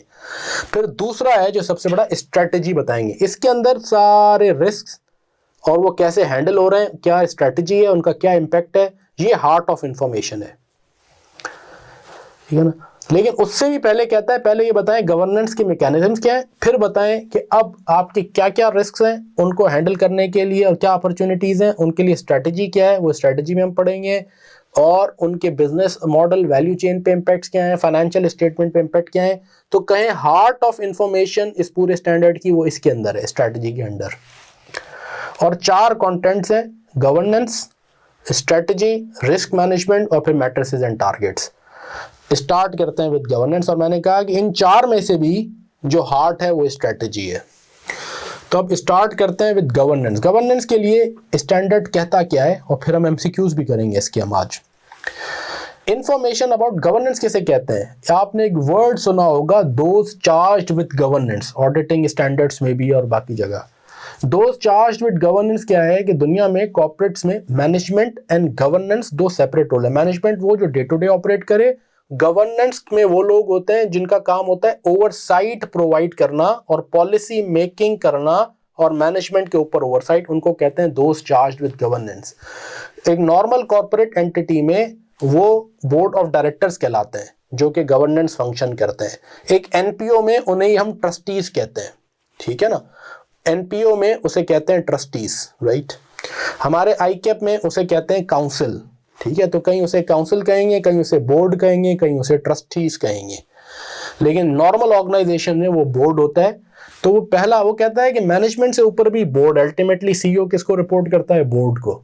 तो जिम्मेदारी असल में तो वो कहता है बोर्ड, और गवर्नेंस की जिम्मेदारी किसकी है, यहां से बात शुरू करता है, फिर बाद में मैनेजमेंट की बात करता है। वो कहता है सबसे पहले ये बताइए आप इस स्टैंडर्ड में कि आपके गवर्नेंस के प्रोसेसेस क्या हैं, कंट्रोल्स एंड प्रोसीजर्स क्या हैं to monitor, manage and oversee sustainability related risk. कौन है जो गवर्न कर रहा है और इन ओवरसाइट प्रोवाइड कर रहा है जो मैनेजमेंट कर रही है, ये बताएं। वो ये नहीं कहता कि जरूरी एक सस्टेनेबिलिटी कमेटी बनाए, वो कहता है जो भी प्रोसेस है वो बताएं। Who is accountable for sustainability in the board, यूं कह लें आप, या इन द ट्रस्टीज या in the council for any not for profit organisation. तो गवर्नेंस बॉडी बोर्ड भी हो सकती है, ये स्टैंडर्ड कहता है। बोर्ड खुद पूरा का पूरा बोर्ड, 8 लोगों का, 10 लोगों का बोर्ड है, 12 लोगों का बोर्ड है, बोर्ड के हम जिम्मेदार, अल्टीमेटली तो हर चीज का जिम्मेदार बोर्ड है। तो वो बोर्ड डायरेक्टली जिम्मेदार ले ले या अपनी एक कमेटी बना ले, सस्टेनेबिलिटी कमेटी अलग से बना दे, या ऑडिट एंड रिस्क कमेटी होती है, ऑडिट या रिस्क कमेटी किसी कमेटी की जिम्मेदारी लगा दे। रिस्क कमेटी तुम बाकी रिस्क तो देख रहे हो, तुम क्रेडिट रिस्क भी देखते हो, तुम लिक्विडिटी रिस्क भी देखते हो, हाँ, तुम आईटी रिस्क भी देखते हो, साथ में सस्टेनेबिलिटी रिस्क एंड अपॉर्चुनिटीज भी तुम देखो। तो वो बताएं कि बोर्ड ने इस कमेटी को ये जिम्मेदारी दी है, या एक अलग कमेटी बनाई है, या एग्जिस्टिंग कमेटी में से किसी की जिम्मेदारी दी है, या अगर बोर्ड ने अपने में से एक इंडिविजुअल का इंतखाब कर लिया कि जी हमारे बोर्ड में ये साहब बहुत ज़्यादा काबिल हैं सस्टेनेबिलिटी के मामलात में, तो इस साहब को बोर्ड मेंबर ही को 1 मेंबर कमेटी बन गई समझ लें आप, और ये जिम्मेदार है फॉर सस्टेनेबिलिटी, ये आपने डिस्क्लोज करना है सस्टेनेबिलिटी डिस्क्लोजर्स में। इसका मतलब है बोर्ड ने फैसला करना है। तो जब डिस्क्लोजर की बात आएगी तो डिस्क्लोजर के थ्रू ये स्टैंडर्ड क्या कर रहा है, ये बोर्ड को सोचने पे मजबूर कर रहा है कि जी हम में से कौन जिम्मेदार है, इसके लिए जिम्मेदारी हमारी है, हमने डिस्क्लोज करनी है। क्या हम सारा होल है, या हमारी स्पेसिफिक कमेटी है, या एग्जिस्टिंग कमेटी है, या कोई इंडिविजुअल है। और वो कहता है इसके साथ साथ सिर्फ ये नहीं, ये फला कमेटी जिम्मेदार है, फिर ये बताएं कि उसके टीओआर में ये बात प्रॉपर्ली लिखी हुई है। मतलब ये स्टैंडर्ड घर तक पहुंचा रहा है कि बोर्ड को ऐसे नहीं छोड़ा, बोर्ड को कह रहा है मुतय्यन करें कौन जिम्मेदार है, और फिर जो भी कमेटी होती है उसके टर्म्स ऑफ रेफरेंस होते हैं जिसके तहत वो ऑपरेट करती है कि इस कमेटी का ये मैंडेट है, ये साल में इतनी बार मिलेगी, ये इसके चेयरमैन हैं, ये इसके मेंबर्स हैं, इसका कोरम ऐसे होगा, ये काम ये कमेटी करेगी और बोर्ड को आके बताएगी, ठीक है। टीओआर कहते हैं टर्म्स ऑफ रेफरेंस को। हर बोर्ड की कमेटी के टर्म्स ऑफ रेफरेंस होते हैं, यानी चार्टर होता है कि कमेटी क्यों बनी है, इसकी पैदाइश का मकसद क्या है। ये कमेटी ऑडिट कमेटी के लिए लिखा होता है कि ऑडिट कमेटी का ऑब्जेक्टिव इंटरनल ऑडिट की सारी ओवरसाइट है, उसकी ऑब्जर्वेशंस भी देखनी है, उसके ऑडिट प्लान्स भी अप्रूव करने हैं, चीफ इंटरनल ऑडिटर की अपॉइंटमेंट में भी उसका रोल है, उसके अप्रेजल में भी रोल है, और एक्सटर्नल ऑडिटर्स की अपॉइंटमेंट भी बोर्ड को वो रिकमेंड करते हैं, ठीक है। एक्सटर्नल ऑडिटर्स फाइनेंशियल स्टेटमेंट्स का फर्स्ट रिव्यू ऑडिट कमेटी करके फिर बोर्ड को रिकमेंड करती है ना, तो उसके ये सारी बातें उसके टीओआर में लिखी होती हैं, ठीक है। ये है टर्म्स ऑफ रेफरेंस कि कमेटी क्यों बनी है, उसके क्या ऑब्जेक्टिव्स हैं, कौन उसके मेंबर्स हैं, उसकी मीटिंग्स क्या होंगी। जेडी हो गई कमेटी की, यस इनाम साहब क्या बात कर दी आपने, जबरदस्त। जेडी भी है, अथॉरिटी भी है उसमें, यस। तो टर्म्स ऑफ रेफरेंस यानी कह रहा है ये नहीं कि कौन करेगा, कैसे करेगा, उसके टीओआर में क्या लिखा है ये भी बताएं। और फिर मैंने कुछ एग्जांपल्स दे दी कि प्रैक्टिकली क्या हो रहा है। सम कंपनीज ने असाइन एक्सप्लिसिट ईएसजी ओवरसाइट दी है ऑडिट को या रिस्क कमेटी को, या एक सेपरेट सस्टेनेबिलिटी जनरली बनाई है। और कुछ कमेटीज ने, कुछ बोर्ड्स ने इस जिम्मेदारी को बांट भी दिया है कि भाई रिस्क कमेटी तुम ओवरसी करो क्लाइमेट और water risk, remuneration HR committee होती है, रेम्यूनरेशन कमेटी होती है। आप जो लिंक करो पार्ट ऑफ एग्जीक्यूटिव पे टू ईएसजी के जो केपीआईज बन रहे हैं सस्टेनेबिलिटी के, अल्टीमेटली किसी जो है ना वो सीईओ के, सीएफओ के, कमर्शियल हेड के, डिफरेंट डिपार्टमेंट हेड के पर्सनल केपीआईज में वो ईएसजी के सस्टेनेबिलिटी के केपीआईज डलेंगे। तो उन केपीआईज की अचीवमेंट पे उनकी कैसे लिंक है, ये वाला एलिमेंट हो सकता है वो एचआर कमेटी को बोर्ड दे दे। तो ये आप स्टैंडर्ड ये नहीं कह रहा कि ऐसे करें, स्टैंडर्ड कह रहा है क्या कर रहे हैं वो डिस्क्लोज कर दें ताकि लोगों को पता हो कि आप क्या कर रहे हैं। और अगर आपने किसी को जिम्मेदारी नहीं तो बताएं कि आप इतने गैर जिम्मेदार हैं कि आपने बोर्ड में से किसी की जिम्मेदारी आपने नहीं लगाई हुई। ठीक है, तो ये तो बड़ा ही खतरनाक डिस्क्लोजर हो जाएगा। तो फिर इफेक्टिवली बोर्ड को ये पुश कर रहा है standard to take ownership and responsibility. फिर उसके बाद वो कहता है पहली चीज कौन जिम्मेदार है, उसके टीओआर में कैसे लिखा हुआ है ये बताएं।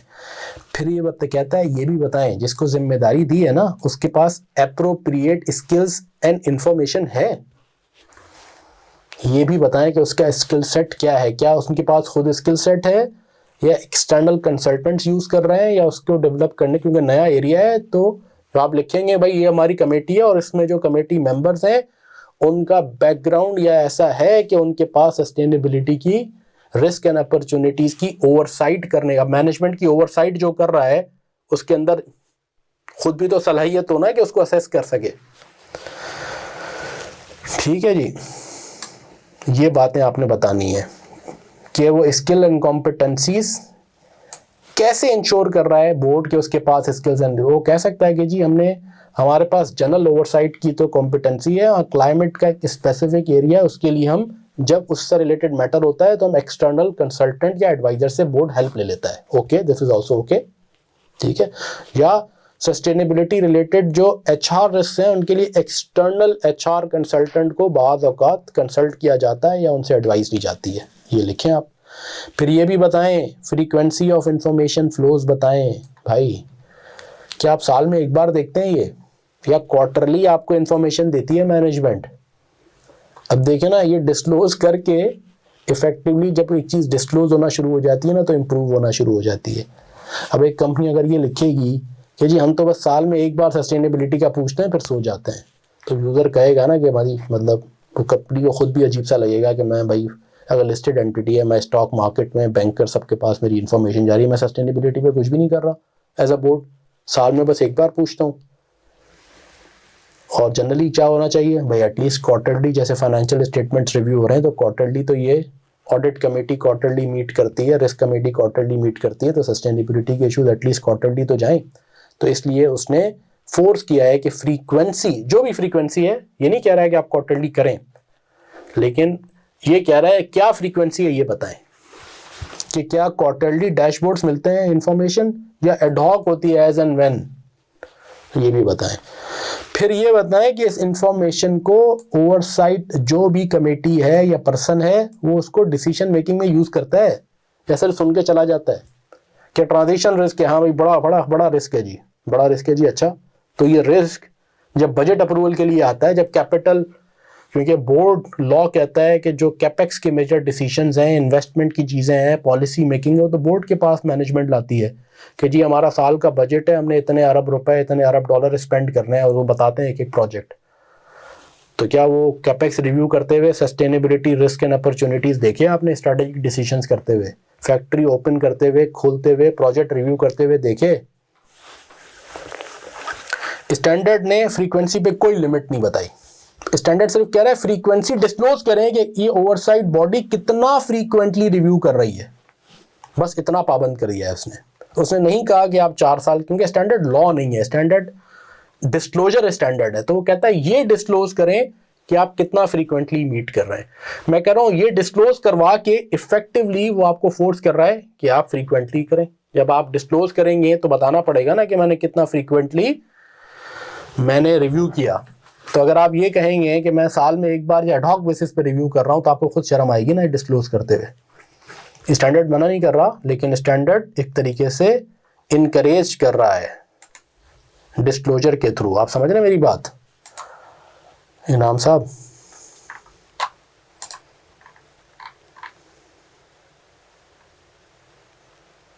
राइट अच्छा जी, अब आगे फिर हम कि how oversight body ensure sustainability risk and opportunities are integrated in overall strategy, its major decision risk management processes में कैसे है, और सेटिंग सस्टेनेबिलिटी के टारगेट्स जब बनते हैं या मॉनिटर होते हैं तो वो ओवरसाइट बॉडी उसको देख रही है, ये भी बताएं।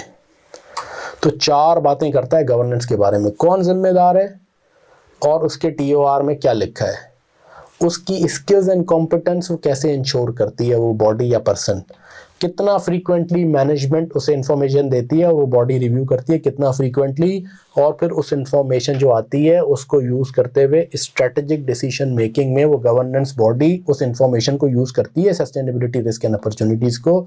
ये है चौथी बात। तो 4 बातें आपसे कहता है करें आप। स्टैंडर्ड ये भी नहीं कहता है ये बातें आप बुलेट फॉर्म में करें, नरेटिव में, बस ये 4 बातें बताएं, किसी भी फॉर्म में बताएं।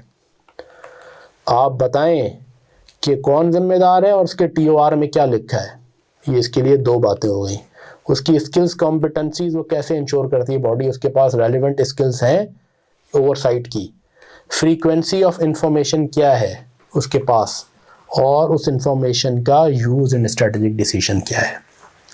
अब उसकी एक एग्जांपल, मैंने एक प्रैक्टिकल एग्जांपल एक कंपनी की आपके लिए कि एक एग्जांपल में एक oil and gas entity, oil exploration entity ने के बोर्ड ने मैनेजमेंट के एक प्रपोजल को रिजेक्ट कर दिया because of sustainability risks,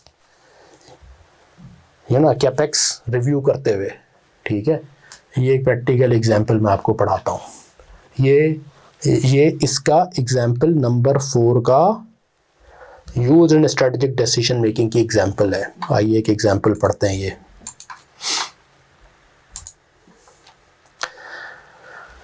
board of an oil and gas company rejects new offshore oil field project. क्यों? इन्वेस्टमेंट प्रपोजल आया कि कंपनी एक्सप्लोर कर रही है, एक्सप्लोरेशन डिवीजन कह रहा है कि हम एक ऑफशोर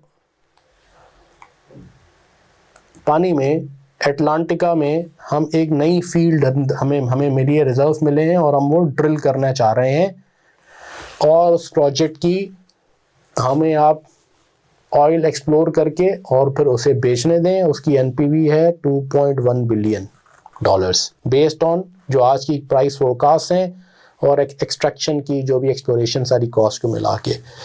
फ्यूर फाइनेंशियल मैट्रिक बहुत ही प्रॉफिटेबल प्रोजेक्ट है भाई। NPV पॉजिटिव का मतलब हमें पता है, हम BFD पढ़ रहे हैं। पॉजिटिव NPV का मतलब प्रोजेक्ट अपनी कॉस्ट भी रिकवर कर देगा, रिक्वायर्ड रिटर्न भी देगा, ओवर एंड अबव सरप्लस देगा, जिसकी आज की तारीख में ये वैल्यू है 2.1। यानी इस प्रोजेक्ट को करने का मतलब आज immediate increase in my wealth by $2.1 billion, और अगले 25 साल तक के लिए बेहतरीन रिजर्व भी हो जाएंगे। प्रॉफिटेबल प्रोजेक्ट है भाई, और क्या चाहिए। मैनेजमेंट तो खुशी खुशी ले आई प्रोजेक्ट बड़ी मेहनत करके। बोर्ड ने जब उसको रिव्यू किया, फिर बोर्ड ने एक एक्सटर्नल 1-2 कंसल्टेंट्स को भी बुलाया, और बोर्ड ने क्या कहा, बोर्ड ने कहा जी हमें ट्रांजिशनल रिस्क लेंस से इसको देखते हैं कि सारी दुनिया, उस वक्त रिसेंटली पेरिस एग्रीमेंट हुआ था कि सारी कंट्रीज अपनी इमिशंस कम करेंगे, ठीक है ना। ये जो क्लाइमेट की बहुत सारे एग्रीमेंट्स दुनिया में कंट्रीज़ ने किए हैं, अब इमिशंस कम करो, इमिशंस कम करो, क्योंकि एवरेज अर्थ का temperature 1.25 degree centigrade pre industrialisation level से बढ़ गया है। अगर ये 2 तक पहुंच गया तो बहुत एक्सट्रीम वेदर हो जाएगा, बड़े डैमेज होंगे, और उससे बढ़ गया तो शायद और तबाही होगी। तो भाई इमिशंस कंट्रोल करो, ग्रीन हाउस गैसेस की, यानी कार्बन इंटेंसिव काम कम करो, ताकि अर्थ के इन्वायरमेंट को, क्लाइमेट को प्रोटेक्ट किया जा सके। तो बोर्ड ने कहा सारी दुनिया में ये बातें हो रही हैं, इस प्रोजेक्ट को हम इस लेंस से देखा हमने। उन्होंने एक्सटर्नल कंसल्टेंट्स बुलाए और उसमें एक रिस्क आइडेंटिफाई किया, policy and regulatory risk. Consultant ने बताया कि जी अगले 5-10 साल में जिन की मार्केट्स में आप ये ऑयल बेचेंगे वहाँ स्ट्रिक्टर कार्बन टैक्स आएगा। जैसे टोबैको पे टैक्स है ना दुनिया में, अब हर जगह कार्बन पे टैक्स आ रहा है। जितनी इमिशंस करेंगे, जितनी कार्बन इंटेंसिव इंडस्ट्रीज हैं, स्पेशली जो है ना, ये तो ऑयल कंपनीज पे तो बाय ऑल मींस कि भाई आपकी प्रोडक्शन पे इतनी आपको टैक्स भरना है, यानी एक sort of carbon tax. Methane regulations और इवन मोरेटोरियम्स आ जाएंगे, फॉसिल फ्यूल की एक्सट्रैक्शन बंद कर दें, इतना आउटपुट इतनी ना एक्सट्रैक्ट करें, कि पेरिस एग्रीमेंट वहाँ हुआ था उसके क्लाइमेट टारगेट्स को मीट करने के लिए अगले 5 से 10 साल में नज़र आ रहा है।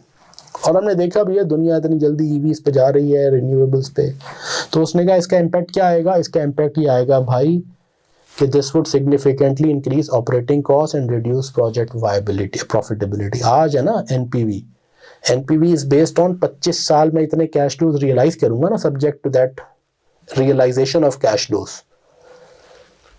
तो आगे जाके अगर मैं वो कैश फ्लोज नहीं रियलाइज कर सका और मेरी कॉस्ट बढ़ गई जो कि आज मैं नहीं फोर्सी कर रहा, तो ये एक बड़ा रिस्क है। दूसरा रिस्क क्या है, डिमांड एंड मार्केट रिस्क। भाई कस्टमर्स भी तो सेंसिटिव हो गए, वो भी कहते हैं ना अब आप बीजिंग जाए, मैं बड़े अरसे बाद बीजिंग गया, इतनी पॉल्यूशन होती थी, अब बीजिंग में स्कूटर भी इलेक्ट्रिक, गाड़ी भी इलेक्ट्रिक, बस भी इलेक्ट्रिक, आप रोड पे खड़े हैं जहाँ इतना नॉइज और इतनी पॉल्यूशन थी, ना आवाज़ है क्योंकि इलेक्ट्रिक व्हीकल्स में ना नॉइज है ना पॉल्यूशन, ठीक है। मतलब ऐसे ही आपको चंद सालों में इतनी बड़ी ट्रांजिशन, इतने बड़े शहर में, इकोनॉमी में, आप हैरान हो जाए। तो भाई डिमांड एंड मार्केट रिस्क भी, as the global energy transition accelerates, demand for oil peak होके फिर डिक्लाइन हो जाएगा faster than the companies models आज प्रेडिक्ट कर रहे हैं। तो डिमांड भी नहीं रहेगी भाई आपके ऑयल की, आप बेचेंगे किसे। और अगर स्टिल वो कह रहे हैं 2040 तक अगर अभी भी प्रोडक्शन में रहेगी 10-15 साल बाद, तो श्रिंकिंग मार्केट शेयर वगैरह की वजह से हो सकता है कि प्राइसेस एंड रेवेन्यूज आपके सिग्निफिकेंटली कम हो जाएं। वही बात है कि अल्टीमेटली आपके कैश फ्लोज इम्पैक्ट हो रहे हैं, चाहे वो कार्बन टैक्स से हो, चाहे वो आपके कस्टमर के बिहेवियर की वजह से हो। कैपिटल एलोकेशन का भी रिस्क है। वो कहते हैं मैं 10 अरब आज इन्वेस्ट कर दूं इस पे, तो भाई लिमिटेड कैपिटल है ना कंपनी के पास, और एक फॉसिल फ्यूल प्लांट पे, और मैं अपना वही कैपिटल जो मैं रीअलोकेट कर सकता हूँ कि मैं सोलर में लगाऊं, विंड में लगाऊं, और रिन्यूएबल टेक्नोलॉजी में लगाऊं, हाइड्रो में लगाऊं लेट से, हाँ, तो कैपिटल वहाँ चला गया तो उन दूसरे प्रोजेक्ट्स के लिए अवेलेबल नहीं है। और फिर उसका रिस्क क्या है कि मेजर आपके जो इन्वेस्टर्स हैं, इंस्टीट्यूशनल या बैंक्स, वो भी रिस्ट्रिक्ट कर रहे हैं financing for fossil fuel projects, तो मेरी कॉस्ट भी महंगी हो जाएगी। और जब मैं इतना बड़ा ये प्रोजेक्ट करूँगा, आगे जाके वो कहेंगे जी आप बहुत ही कार्बन इंटेंसिव एंटिटी हैं और आप तो इस पर कोई काम ही नहीं कर रहे हैं, आगे जाके हमें दूसरे प्रोजेक्ट्स के लिए पैसे भी ना मिलें और हमारी कॉस्ट भी बढ़ जाए, ठीक है, और हमारे शेयर होल्डर्स भी हमसे नाराज़ हो जाएं, पब्लिसिटी भी नेगेटिव हो जाए और डैमेजिंग द कॉर्पोरेट ब्रांड भी हो जाए, और फिर टैलेंट भी ना मिले। फिर रिस्क ऑफ स्ट्रैंडेड एसेट्स भी, कि इसकी वजह से फिर अल्टीमेटली क्या होगा, आपका जो एसेट है वो अनइकोनॉमिकल हो जाएगा, तो उस पर आपको इम्पेयरमेंट करनी पड़ेगी। स्ट्रैंडेड यानी फंसा हुआ एसेट हो गया ना वो। अब आपने इन्वेस्ट कर लिया, अब उस ऑयल फील्ड का क्या करें जिससे ऑयल निकाल के बेच भी नहीं सकते और नुकसान भी हो रहा है, तो उसको तो फिर राइट ऑफ करना पड़ेगा। तो ये एक और सारी बातों का अल्टीमेटली ट्रांजिशनल लेंस से देखा तो ये सारे रिस्क नजर आए। इसकी बेस पे बोर्ड ने क्या किया, बोर्ड ने कहा प्रॉफिट, वैसे तो प्रोजेक्ट प्रॉफिटेबल है under business as usual scenario, management thank you for bringing it, but हमने जज किया है कि बिकॉज अभी डिस्ट्रप्टिव एनर्जी ट्रांजिशन के चांसेस बहुत ज़्यादा हैं, इसीलिए जो रिस्क उसके हैं वो हमें अनएक्सेप्टेबल है, इतने सारे रिस्क, जिसकी वजह से शेयर होल्डर वैल्यू लॉन्ग, आज तो इमीडिएटली प्रॉफिट हो जाएगा, लॉन्ग टर्म में शेयर होल्डर्स वैल्यू डाउन होगी, कंपनी का स्ट्रेटजिक पिवट ख़राब हो जाएगा, इधर इन्वेस्ट करेंगे तो बाकी प्रोजेक्ट्स में इन्वेस्ट नहीं कर सकेंगे, और सोशल लाइसेंस टू ऑपरेट जिस मार्केट में आप करते हैं वो भी आपका हो सकता है कि उसको इम्पैक्ट हो। Thus they reject the proposal directing capital instead towards investments aligned with a low carbon future even if the near term returns are lower. The board minutes might state क्या, यही स्टेट करेंगे कि जी board ने transitional lens को देखते हुए एक profitable project carbon intensive reject किया ताकि बोर्ड उस कैपिटल को रीअलोकेट कर सके in better low carbon renewable projects. तो अगर ये हेडलाइन बनेगी तो फिर कंपनी का ब्रांड इमेज भी बढ़ेगा और शेयर होल्डर और इन्वेस्टर भी कहेंगे हाँ जी आपने शॉर्ट टर्म प्रॉफिट के बजाय लॉन्ग टर्म वैल्यू और उसको आपने भी दी और एनवायरनमेंट को भी प्रोटेक्ट किया। सारी कहानी मज़ा आया सुन के, एक प्रैक्टिकल एग्जांपल सुन के मज़ा आया हमें, बताएं जी हुज़ैफा साहब, दानियाल साहब। तो ये एक प्रैक्टिकल मैंने आपको कहानी बताई बोर्ड के पेपर की कि बोर्ड ने इन बेसिस पे, कहानी तो वो 8 पेज की थी, मैंने आपके लिए 1 से सवा पेज में समरी कर दी। ये बात कर रहा है वो स्टैंडर्ड S1। क्या बोर्ड स्ट्रेटेजिक डिसीजन में इन चीज़ों को देखता है डिसीजन करते हुए, या बोर्ड ने देखा टिपिकल स्टाइल से कि जी हाँ एनपीवी पॉजिटिव $2 अरब, वाओ मैनेजमेंट बेहतरीन, सीईओ को दे दो $100 मिलियन का बोनस, ये एलन मस्क का छोटा भाई है और प्रोजेक्ट कर दो। या board transitional sustainability risk and opportunities के लेंस से भी डिसीजन देख रहा है। ये है असल बात। Everybody with me, right? So if everybody is with me then अब मैं आपको इसकी और एग्जांपल्स भी देता हूँ जो कि समराइज हैं, इतनी डिटेल में नहीं है लेकिन ये भी प्रैक्टिकल। एक यूटिलिटी कंपनी के बोर्ड ने new natural gas fired plant को के बजाय उन्होंने कहा गैस फायर्ड प्लांट पे हम इन्वेस्टमेंट अब नहीं करेंगे, एक तो गैस कम भी है और फिर गैस अगेन इमिशंस, हम रिन्यूएबल्स विंड प्लस सोलर का पोर्टफोलियो बनाएंगे। इफेक्टिवली उन्होंने भी इस बेसिस पे कहा कि दिस इज़ बेटर। एक ऑटो कंपनी अगर ये काम करे कि वो इंटरनल कंबस्टन इंजन प्लेटफॉर्म पे इन्वेस्ट करने के बजाय सारी रीडायरेक्ट कर दे R&D टू इलेक्ट्रिकल व्हीकल्स, ये भी स्ट्रेटेजिक डिसीजन मेकिंग में सस्टेनेबिलिटी रिस्क को अकाउंट फॉर करना है।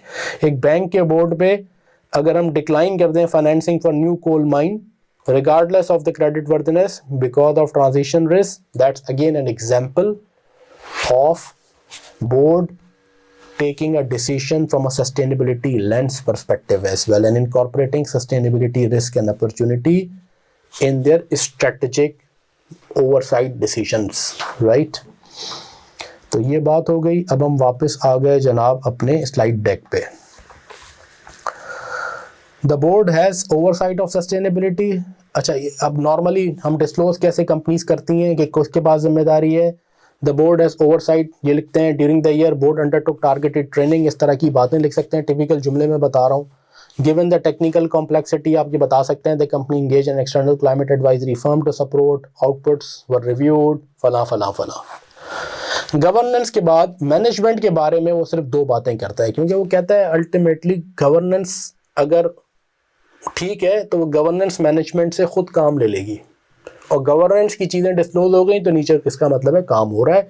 लेकिन उसमें भी वो इतना ज़रूर कहता है कि मैनेजमेंट के रोल के बारे में ये बताएं कि मैनेजमेंट का role in sustainability governance processes में क्या है, कौन मैनेजमेंट की तरफ से बोर्ड को और बोर्ड की उस ओवरसाइट कमेटी को रिप्रेजेंट करता, को जाके इंफॉर्मेशन देता है। क्या वो चीफ सस्टेनेबिलिटी ऑफिसर है जिसकी जिम्मेदारी दी हुई है, या सब अलग अलग डिपार्टमेंटल हेड्स अपने अपने रिस्क, या सीईओ जाके पूरी एंटिटी के सस्टेनेबिलिटी रिस्क एंड अपॉर्चुनिटीज़ की इंफॉर्मेशन देता है। मैनेजमेंट का रोल इसमें क्या है, ठीक है, और क्या वो स्पेसिफिक मैनेजमेंट लेवल को है या मैनेजमेंट लेवल भी कमेटी बनी हुई है। जनरली ऑर्गेनाइजेशंस में एक मैनेजमेंट लेवल कमेटी बनती है, मैनेजमेंट सस्टेनेबिलिटी कमेटी, जिसको टिपिकली सीईओ चेयर करता है, या एक चीफ सस्टेनेबिलिटी ऑफिसर होता है, जहाँ पे ऑयल एंड गैस या इस तरह की एंटिटीज़ जहाँ सस्टेनेबिलिटी रिस्क बहुत ज़्यादा है, वहाँ उन्होंने डेडिकेटेड चीफ सस्टेनेबिलिटी ऑफिसर्स भी अपॉइंट किए हुए हैं। वो फिर उस कमेटी ऑफ द मैनेजमेंट को हेड करते हैं, या बाज़ एंटिटीज़ में जनरली सीईओ करता है और उसको सपोर्ट करता है कोई एक जनरल मैनेजर सस्टेनेबिलिटी या सारे डिपार्टमेंटल हेड्स।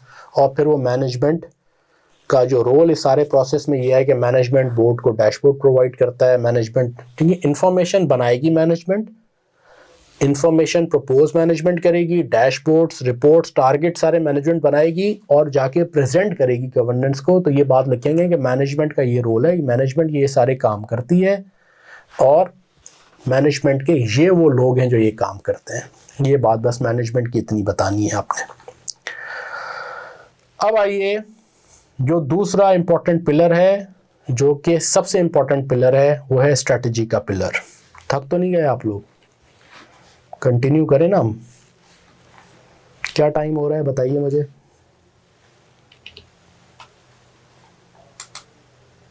जी कंटिन्यू करें? सारे दोस्त बोले यस कंटिन्यू।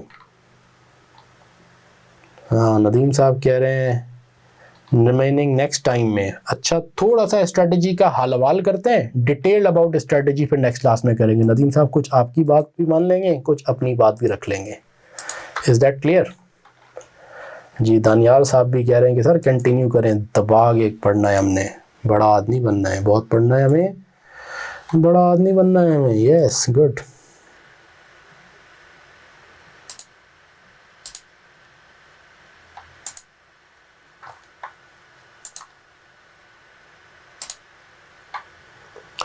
अब हम इसको फुल स्क्रीन पे वापस ले गए और इसको मैंने कर दिया फिर हाइट। ठीक है जी, तो हम थोड़ा सा स्टार्ट करते हैं और फिर मज़ीद बातें अगली क्लास में। स्ट्रेटजी देखिए मैंने यहाँ लिख भी दिया, ये की एलिमेंट है, की मेरे भाई ये की एलिमेंट है, ये ही है असल इंफॉर्मेशन।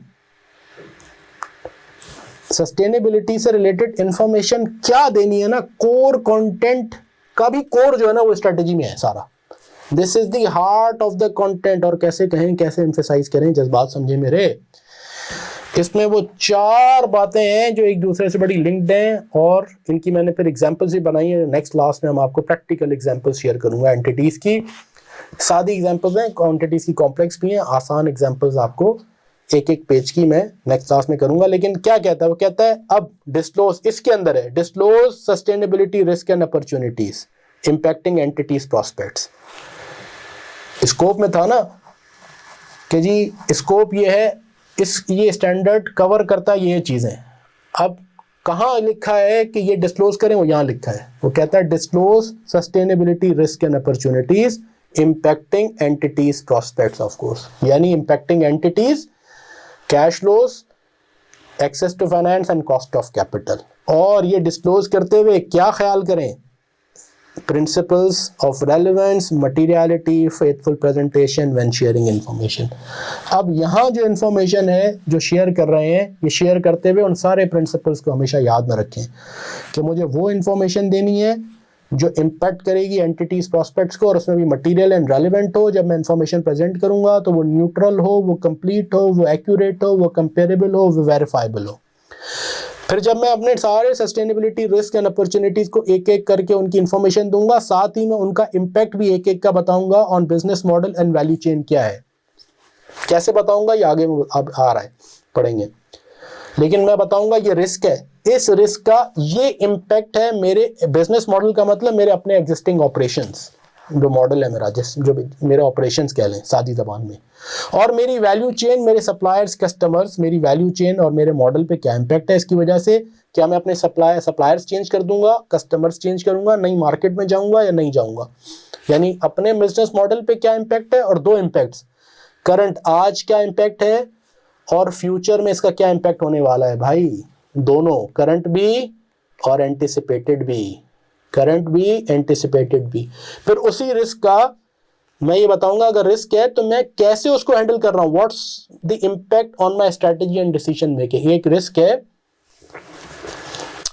कि जी, जब ये बार बार जिक्र किया हमने कि जी लेट सपोज करें कि मैं एक, आसान कर लेते हैं, वाटर स्कार्सिटी की चले एग्जांपल लेते हैं, मैं कॉम्प्लेक्स नहीं करता। मैं बनाता हूँ टेक्सटाइल की प्रोडक्ट्स और वो एक्सपोर्ट करता हूँ।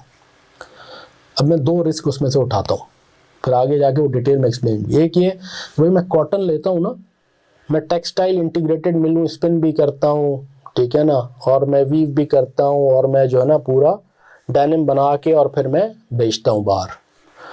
तो मैं कॉटन सोर्स करता हूँ। अब जहाँ जहाँ पानी की किल्लत है वहाँ से मेरी सोर्सिंग कम हो गई है, ठीक है।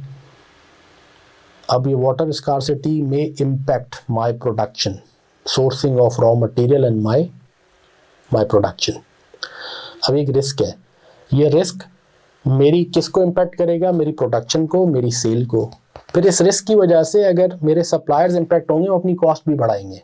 इस रिस्क को कवर करने के लिए, इस प्रोडक्शन लॉस को, मैं या तो फिर कहीं से महंगी कॉटन खरीदूंगा, रॉ मटेरियल महंगा खरीदूंगा, ठीक है। तो मेरे बिजनेस मॉडल पे आज उसका क्या इम्पैक्ट है, यानी इस वाटर स्कार्सिटी की वजह से इस साल मेरा कितनी, मेरी प्रोडक्शन का नुकसान हुआ, मेरी ऑपरेटिंग कॉस्ट बढ़ी। इसकी वजह से क्या मैं कोई सप्लायर, मेरे कितने इम्पैक्ट हुए हैं, मेरे कस्टमर्स पे क्या इम्पैक्ट है कि मैं उनको टाइम पे नहीं सप्लाई कर सका, वैल्यू चेन इम्पैक्ट आज और फ्यूचर। और अगर यही मामला चले तो आगे क्या होगा। फिर इसको एड्रेस कैसे कर रहा हूँ, ये मेरी स्ट्रेटजी कि इसको एड्रेस करने के लिए मैं सप्लायर सोर्सेज डाइवर्सिफाई कर रहा हूँ, या अपने सप्लायर्स को वाटर एफिशिएंट टेक्नोलॉजी उनके साथ मिलके मैं लगा रहा हूँ ताकि वो कम पानी में भी वो प्रोड्यूस करें, या जो लो जहाँ पे वाटर स्ट्रेस नहीं है उन रीजन पे जो सप्लायर्स हैं उनके साथ मैंने लॉन्ग टर्म सप्लाई अरेंजमेंट्स कर लिए हैं। मैं क्या कर रहा हूँ उसको एड्रेस करने के लिए, और फिर इन चीज़ों का मेरे फाइनेंशियल इम्पैक्ट क्या है, मेरे एसेट्स पे, balance sheet, PNL, cash flow, current भी और एंटिसिपेटेड, ये कनेक्टिविटी ऑफ इंफॉर्मेशन। तो हर रिस्क और अपॉर्चुनिटी की ये 4 बातें मैं एक साथ बताऊंगा जी, और ये बातें बताते हुए इन प्रिंसिपल्स का ख्याल कर लूँगा जो ऊपर पढ़ी हैं हमने, रेलेवेंस, मटीरियलिटी और फिर कनेक्टिविटी ऑफ इंफॉर्मेशन जो भी हमने बात देखी ऊपर। Does this make sense now? You know, यहाँ आके हमें आता है कि अब ये रिपोर्ट करना है, राइट। और फिर आखिर में एक चीज़ वो कहता है कि आपने फिर अपनी स्ट्रेटजी जो आपकी है उसकी रेजिलियंस ही बतानी है, वो सिनेरियो एनालिसिस या सेंसिटिविटी टेस्टिंग के थ्रू, वो हम बाद में बात करेंगे। तो ये 4 बातें, ये हार्ट ऑफ कंटेंट है हर मेजर सस्टेनेबिलिटी। अब एक ऑर्गेनाइजेशन जनरली क्या करती है, ऑर्गेनाइजेशन जब पूरा करती है कि भाई material sustainability risk and opportunities क्या हैं जो मैं अपने यूजर्स और फाइनेंशियल स्टेटमेंट्स को बताऊं, तो 5, 6, 7 बस होते हैं, इससे ज़्यादा नहीं। जनरली कोई 4 करता है, कोई 5, कोई 6 जो मेजर बड़े हैं, या हो सकता है मतलब किसी में मैंने नहीं देखे लेकिन किसी ने शायद 10 भी रिपोर्ट की हो, 12 भी, लेकिन जनरली 4, 5, 6 बड़े रिस्क आप लेते हैं। उसके एक एक रिस्क और अपॉर्चुनिटी और उसके साथ अलाइड अपॉर्चुनिटी भी होती है अगर कहीं, तो उसमें आप बताते हैं कि जी वो है क्या, और नेचुरली वो इम्पैक्ट कर रही है एंटिटीज प्रॉस्पेक्ट्स और कैश फ्लोज को और आपकी एंटरप्राइज वैल्यू को किसी ना किसी फॉर्म में वो रिस्क और अपॉर्चुनिटी इम्पैक्ट कर रहा होगा, जब ये तो आपने लिया है।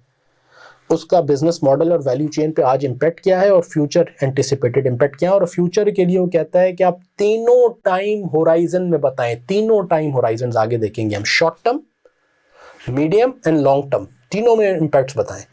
शॉर्ट टर्म को कैसे डिफाइन करते हैं, अगेन ये आपके ऊपर है। आप एक साल को शॉर्ट टर्म कहते हैं, ओके।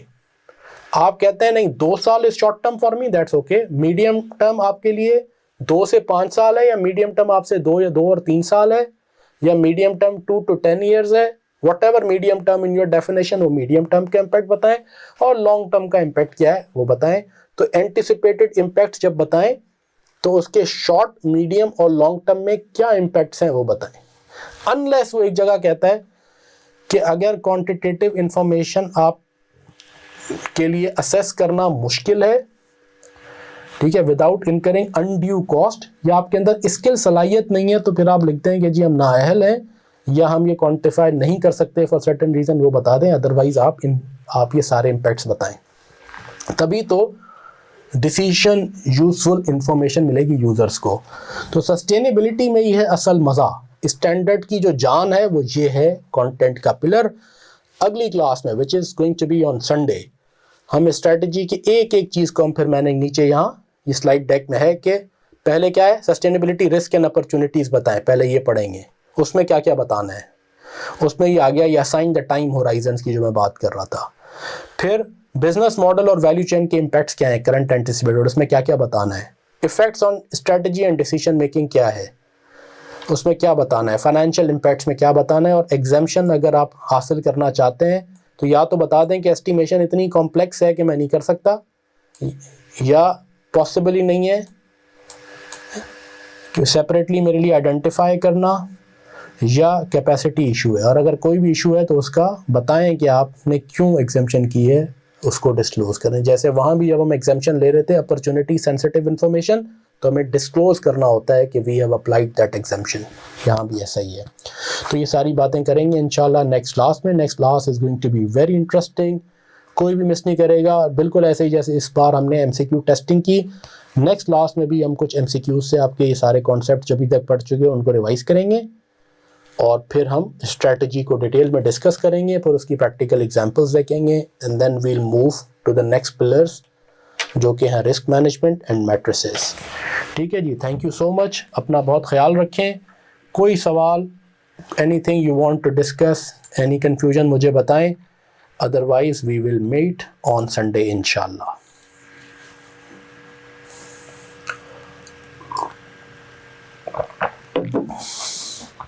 मेरा ख्याल है थ्योरी का सब्जेक्ट है तो 1.5-2 घंटे बहुत हो जाती है class, but it's very interesting as well.